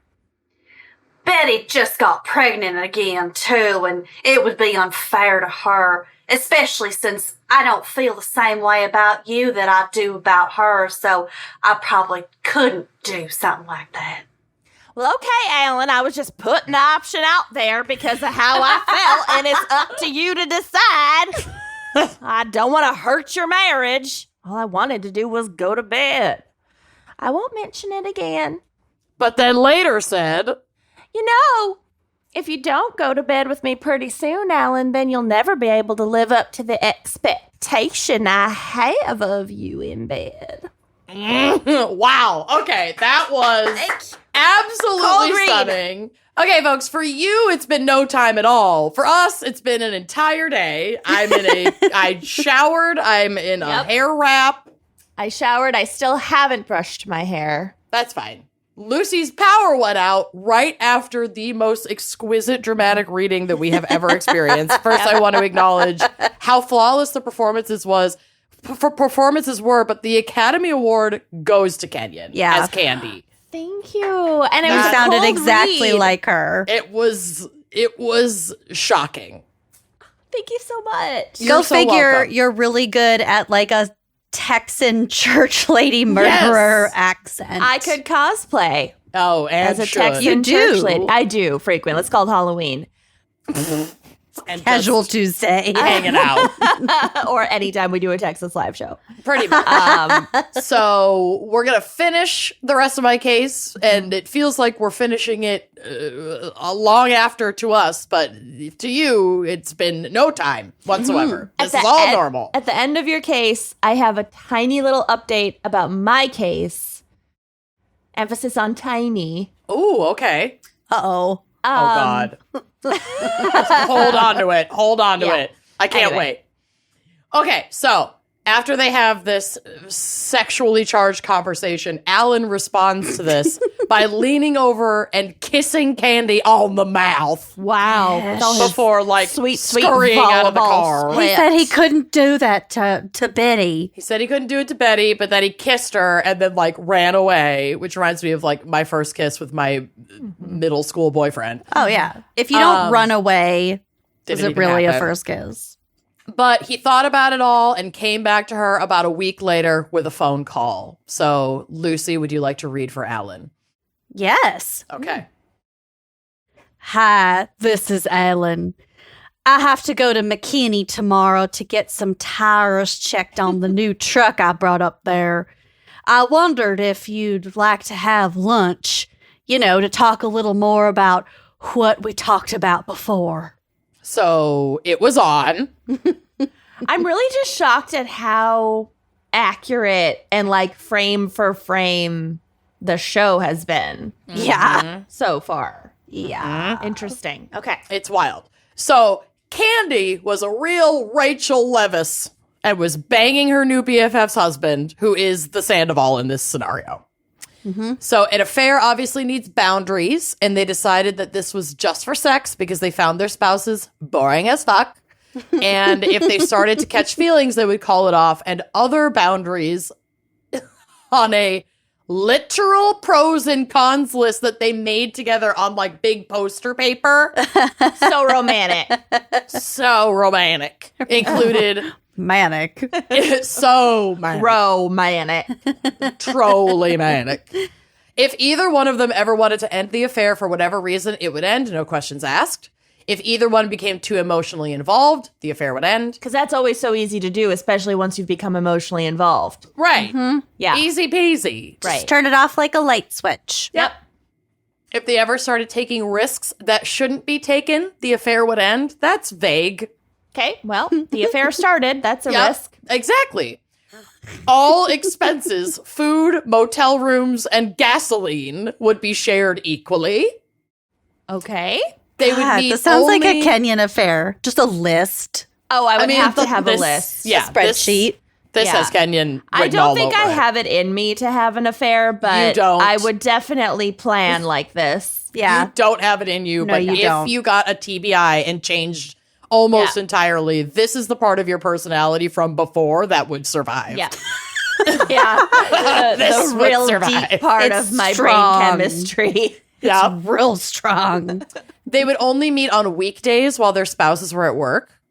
Candy would be in charge of fixing lunch on the days they met so that they could have more time because she's a stay-at-home mama, but Betty is a school teacher. They figured they would need all of Alan's 2-hour lunch break, so he can't waste time. What a luxury. Yeah. How far away setting is up- McKinney from wherever they lived? I'm not sure, and I don't know if that's where they consistently met up.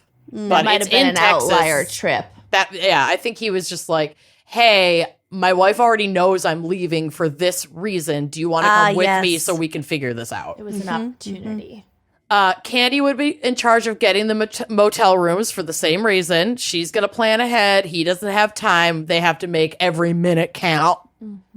They would meet on a Tuesday or a Thursday once every 2 weeks, and that was because Candy was free only on days when her little boy attended the Playday preschool at Allen Methodist Church. What do you mean you have a fever? I don't care. You're going to preschool. I'm busy. Mom, my eyes are bleeding. Get Yeah. in the car. Go. That's not pink eye. You just poked yourself. Get in. Get in. You're fine. Walk it off. Blink it off. Blink it off. Get an ice pack. Who She doesn't took- have lice at preschool? Go. Go. Yeah, this is not my problem. Mommy needs to get laid. Seriously. She took him each Tuesday and Thursday from 9 to 2, but she figured that she would need 3 out of 4 of those school days for all the other errands and church and school duties in her hectic schedule. Yeah, she couldn't let standards slip. Correct. Right. While they were porking, Candy threw Betty a fucking baby shower. Oh, God. Candy full invited shower or was Betty it a and her sprinkle? husband on a glamping trip for her birthday.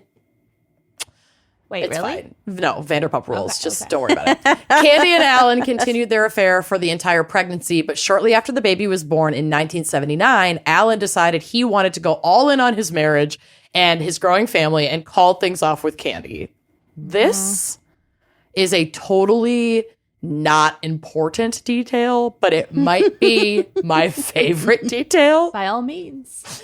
Alan wanted to find the spark again with Betty and even passed on a recommendation that he had gotten from friends at church who had used a program called Marriage Encounter. I remember this from the HBO. If your church friends approach you with this idea, it's just always going to be a yes. Were they always. church swingers? Yeah. Yup. Quote, some friends from his church, Joanne and Richard Garlington, had gone to a Dallas motel one weekend for a special marriage encounter session in which several couples talked, heavy quotes from me, about their marriages and tried to strengthen their commitment. Alan didn't understand exactly what went on there, but he knew that the Garlingtons came back beaming and almost absurdly joyous. So it was a swinging sex thing? Absolutely was a sex thing. They said they were hooked on Marriage Encounter and immediately set about trying to get other couples to join. End quote. Other hot couples. LOL, they all just go to a motel and fuck each other, Alan. You know exactly what they do in Marriage Encounter. But if they they're talk about Christian God, about it. yeah, if they talk They're about Christian God, it's about it. allowed. It's to strengthen their marriage. The marriage. Betty shut down this suggestion immediately. Betty's no fucking idiot. No, and she was also, I was reading some of the like recreations of their conversation, according to Alan. And Betty was like, I am busy. Like, I have a brand new I'm baby. a teacher. I'm a teacher. We also have an older daughter. I fucking work full time. Like, Yeah. when the fuck do you want me to have the energy to go spread it for a bunch of other fucking couples at a motel in Dallas? Dude. Yeah. Like, hard pass. Yeah. It's not fucking happening. Grow up, Not into Alan. it. Grow up, Alan. I had a baby 7 minutes ago. What the fuck are you doing? I Jesus haven't Christ. birthed the placenta yet. Seriously. God. Anyway, but Alan still doesn't return to Candy. Like, that relationship is over. Okay. Candy kind of stewed over the breakup while still playing fake friend to Betty. Time goes on. Alan thinks the dust is all settled and we're all friends. Like, it's just, this is water under the bridge. And now he has a newborn, and this baby is now several months old, and the routine is like established at home. So he's like, I'm going to start traveling again for business. So he leaves town on a business trip in June of 1980. On Friday, June 13th, literally fucking Friday the 13th, he had been gone for a few days, and that morning, like the first half of that day, he had not been able to get a hold of Betty all morning. He's been like calling their house over and over again. No one's answering. So he asked a neighbor to check on her, like go to the door and ring the doorbell, but nobody answered. But apparently this neighbor was like fairly sure that they were home because they could hear the like 6-7 month old baby crying in the house, and was probably just like, she's got her hands full. And she's supposed to be home because it's summer, so she's not at Correct. work. She's not teaching. Okay. Correct. And the car was in the driveway, probably. Yes, and they have an older daughter, but actually Candy already had the older daughter with her because there was like a planned daytime play date with like going to the movies with her kids and then taking them swimming. And so it was just Betty and the baby that were at home. Mm-hmm. So Alan calls Candy, who like is aware that she's watching the older daughter at the time. Mm-hmm. And Candy is like, Betty, I'm sure she's fine. Like, I went by earlier today to get so-and-so daughter's bathing suit and pick her up. Like, I'm sure she's fine. A few hours and several more attempts to contact Betty later, Alan instructed a neighbor to basically break into their house and just like get some eyes on what's going on here. Upon entry, they found the Gore's infant daughter in her crib, crying, alive. Oh my God. Covered in her own feces after being left for hours unattended. I mean, thank God she was at least in her crib so she couldn't like get out and hurt herself. Fall Yeah. down the stairs or something. Exactly. The neighbor said there were, quote, oceans of blood out in the hallway leading to a utility room door. Oceans. So they follow the blood trail and they find Betty dead from what was later determined to be multiple axe wounds. Axe? Axe. The HBO series is really Graphic. realistic about it, too. It was Well, like, this neighbor, I think, was so disturbing. shocked when they saw it that they thought, their initial thought was, oh my gosh, she like shot herself, like took her own life, and, you know, ran out, call the cops, call Alan, and Alan is freaking out. Like, at this point, all he knows from the neighbor is that she's dead, and the neighbor thinks that she may have shot herself. So Alan is like, I don't know why she would do this. Like, what the fuck is going on? Happy. She just had this baby. She wanted this baby so much. It doesn't Right. sound like she had postpartum depression or anything. As far as we know, she didn't. So an absolutely destroyed Alan calls Candy to tell her that Betty is dead and asks her to keep watching their older daughter until he could get back home. And Candy agreed and like broke down crying at the news about Betty. Let me take a sip of water because I am parched. For dramatic effect. An So ocean of seltzer. Yes. Candy was admittedly the last person to have seen Betty alive. Like, she did not deny that at all. So she quickly becomes the prime suspect. She was also aware, thanks to Alan's updates, that police had found a single shoe print in the home. And apparently she immediately destroyed the shoes that she had been wearing that day so that they couldn't be matched to her shoes. The police questioned her several times, and although her alibis seemed legit, it all crumbled when Alan admitted to having an affair with Candy, which gives investigators like a clear motive for this murder. I'm surprised that early on investigators even looked to Candy just because, she was the last person to see her alive, but she could have easily just flown under the radar. And I think she actually did. This was like a few weeks, Okay. I think, into the investigation. Okay. And they had been questioning her, and she was Then they like start to figure it consistent out. with her timeline. Like, yes, I was there. I picked up their daughter. I got her bathing suit. I asked if I could keep her for the day. Like, I left, Alan called me, like, blah, blah, blah. She was keeping her story. But obviously had never mentioned, like, also I was fucking Alan for like the better part of a year. Oops. So this is a quote from People magazine. Candy was arrested and charged with murder, which she denied. She was later released on bail and given full support from the church. Candy hired a lawyer from the church, a man named Don Crowder, to represent her. Don later enlisted a psychiatrist and clinical hypnotist named Dr. Fred Faison to uncover Candy's memories from that night. Through several hypnosis sessions, Fred said he discovered that Candy had suffered childhood trauma, which led to her rage as an adult. He was also able to piece together what happened the night of Betty's murder, which Candy later recounted during her October 1980 trial, where she pleaded self-defense in Betty's murder. Self-defense. Yup.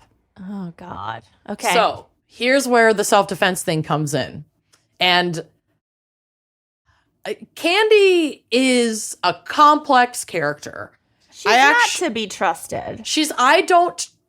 I don't fully believe this, and I don't want to like have everyone cry internalized misogyny because, like, sure, that's there too, I'm sure, but like this just doesn't make sense to me from a logical perspective. But I also am aware that unhealed trauma can really fuck you up later in your life, and so there are parts of this that I'm like, okay, she snapped, but I just like cannot wrap my fucking head around all this. So. Okay. According to Candy, the morning of June 13th, she went to Betty's house to like pick up her daughter, get the swimsuit, etc. While they're chatting and whatever, Betty actually confronted Candy asking if she'd had an affair with Alan. How did she have an inkling? She's not an idiot. I'm not sure the details on that, but I just think that Over the time, signs. she just figured it out. I think the signs were just there, and also like Their families were spending a lot of time together. Right. Like the four of them hung out a lot. a lot, So she and just also, Picked up some vibes. he's all satisfied or whatever when he's with Candy, and then they break up, and now he's like, do you want to do marriage excursion or whatever the fuck? I think she was just like, something's Chucky marriage. something's off. So Candy admitted to the affair and alleged that Betty flew off the deep end and went to the utility closet in their home, returning with an axe. Betty allegedly attempted to attack Candy and cut her foot with the axe, and Candy did have like a fucked up toe from being hit with the axe, apparently. In response, Candy wrestled the axe out of Betty's hand, flew into a rage, and struck Betty 41 times. That's Killing her. exhausting. That's You the have to part. take a break. That's the part that I really get hung up on. It's the 41 times. And if she really did experience some kind of like, and she talks about this, like some triggered psychotic break from childhood trauma. Sure, maybe she sort of like blacked out and just went wild, but it just something, I feel like a piece is missing. It wasn't until later when she was washing the blood off her hands. That she even knew they were dead. She also underwent a polygraph regarding this testimony before the trial. So, like, she had been doing all these hypnosis sessions leading up to trial. And she tells this story in not only her hypnosis sessions, but then as she's piecing it together while she's quote unquote conscious. And then they have her take a polygraph talking about this story, and she passed the polygraph. But we all know it's bullshit. That polygraph is kind of bullshit. So the results of this polygraph, though, it's the fucking 80s. So they're like, yeah, we're going to toss that in. We're going to include that as evidence. So it was admissible. And this is a quote from Elle magazine. Quote, Candy claimed that she had been experiencing a kind of dissociative state as a result of childhood trauma. She said that Betty had shushed her, which triggered a memory of her abusive mother that sent her into a violent rage. It was the hypnotist hired by Candy's defense team who uncovered this repressed memory. Some people really don't like to be shushed. I mean, I don't like to be shushed either, but I don't think I would fucking kill you with 41 blows from an axe. Wow. But should we try it at the next live show? I mean, we try it every time we go on tour. This is absolutely true. I just don't have access to weapons. The prosecution tried valiantly to point out that Candy could have run for help rather than turn the axe back on Betty, and that striking Betty 41 times indicated motivation going beyond self-defense. Mm-hmm. But in the quick 8-day trial, the jury returned after only a few short hours of deliberation and said that Candy was not guilty of first-degree murder. What? She was acquitted. Acquitted entirely. That is mind-blowing. She exited the courtroom to face screaming protesters who were angry with the ruling. And while she gave very few interviews after the fact, she did tell one reporter that all she wanted was to, quote, get all this behind me and be normal again. Sure, honey. Normal. I'm sure you want that. Guess who doesn't get to have that? Yeah. Betty. And also Alan. Children. And also their children. Yeah, exactly.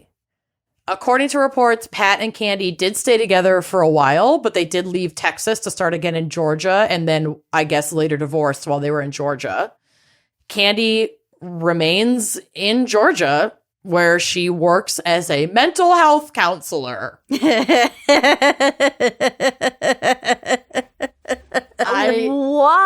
Yeah, honey. I feel like all psychiatrists and people of that flavor are mental. Completely nuts. Yeah. Why do you think they listen to this show? Literally. My professional pursuits outside of this podcast were always in the psychology and therapeutic realm. Because you're a nutcase. Because I'm an absolute lunatic. I'm a fucking lunatic. Anyway, that's the case of Candy Montgomery. Yeah, it is. Isn't that wild? Do we know where the older daughter of Betty and Alan was when Candy was murdering Betty? At their house. She was not. I don't think she would have been a witness. I don't think she was Candy's present. house. She was at Candy's house with With their their older daughter. children. So Candy had already picked her up earlier that day. Candy had dropped already had her off. for the day, and they were going to Went do back. this day movie excursion. They were going to go see Star Wars. Yep, but then they wanted to go to the pool, but they didn't have her bathing suit. So she went back just for the bathing suit. So she ran to the house for the bathing suit, and that's when this quickie confrontation. murder. Correct. Confrontation happened. And it was the 80s, so if there was one 13-year-old there, it was you watch all the young kids. Right. I'm going to go grab this bathing suit. It was like that in 2003. Try not to eat paint chips. See you later. Wow. Yeah. Well, I got to get back on that show. What platform is that show on? There's one on Hulu and there's one on HBO. Watch the Hulu one first. Because the HBO one is better. But I already started the HBO one. Well, whatever. I haven't, so I'll watch the Hulu one You do first. you. Okay. Okay, what's your case update? Okay, so I realized that I forgot to add this other piece to my case, but I had added the photos, and then when I was reviewing back through my photos, I was like, oh shit, I forgot to talk about this. So remember how Fred Newlander, the rabbi, he had a hung jury in his first trial. So then a couple years later, he had his second trial. And apparently he had a new girlfriend. There's a cat outside my window. Hi. Apparently he had a new girlfriend. Continue. I'm listening. Apparently he had a new girlfriend at the time of his second trial who was a public figure known as Miss Vicky. There's a photo on the drive. Miss Vicky. Miss Vicky. Like the cookies. Sure? I don't know. Miss Vicky's cookies? No. But do you see Killer Rabbi's Flame? Miss Vicky falls for wife slayer. Oh my God. Yes, I do. Wow, that's Do a you- photo. What an incredible headline. Do you know who Miss Vicky was? The cookie maker. No. Miss Vicky had 15 minutes of fame in the 60s when she married on live television on the Johnny Carson show. No, it's her? A recording artist named Tiny Tim. I hate that. Go through the tourist. Yeah. Oh, He's no. so creepy. I had only like vaguely known about Tiny Tim. Like What's I her last name? recognized Like Butthole or something? Her I- last name is like Butt something. It was Victoria May Butt Geiger. Buttinger. Butt Geiger. Butt Gagger. Butt Geiger. Yes, that was Vicky's first husband was Tiny Tim. And then she What? fell for this murderous rabbi on trial. Justice for What Tiny happened to Tim. Tiny Tim? I mean, he's dead now. He but- died. I'm pretty sure he died. He turned into the weepy voice killer. Yeah. Oh my God. No way. Okay, so that's why you sent me that fucking Yes. video. Okay. Yeah, Yeah. you sent that out of nowhere. It was a 20-minute It's- YouTube video. Amanda I and I watched were like, no. a lot of it. I'm not going to lie. I watched a lot It's just of their creepy ass wedding on the Johnny Carson show. it. Okay, but their wedding aesthetic is fucking flawless. First of all, the literal tulips Yeah. to tiptoe through. Tiptoeing through the tulips. Yeah. Vicky, and then how no. upset her dad was walking her down the aisle. Oh God, and her like little sister teenage bridesmaid. Yeah. It was the whole thing is It's shocking. pretty rough. So yeah, I don't have the full story there. We don't have time to get into it. Don't Then dive. yes. Then the other thing is that Elaine, the mistress that we focused on, Yep. she ended up marrying one of the investigators on the case, but like way later. Was it the fake private eye No, that was not the also murderer. the murderer? Elaine, I thought she died. No, No, wait. the The wife. wife Oh, died. Carol died. Okay. Yep. Elaine's the mistress. ended up marrying one of the investigators who put away Fred. So he has his wife killed to be with the mistress, and the mistress doesn't even stay with him. She marries one of the people who helped put him away. Correct. And they moved to Florida and they were very happy. Yes. So that's the last little bit about my case that I forgot to mention before. I'm obsessed with these I'm updates. glad we Thank circled you back. so much. Yeah. Wow. Well done. Thanks. What a long episode that Yeah. was. 2 days long. All right. Well, we'll talk to you next week. See you later. Bye-bye.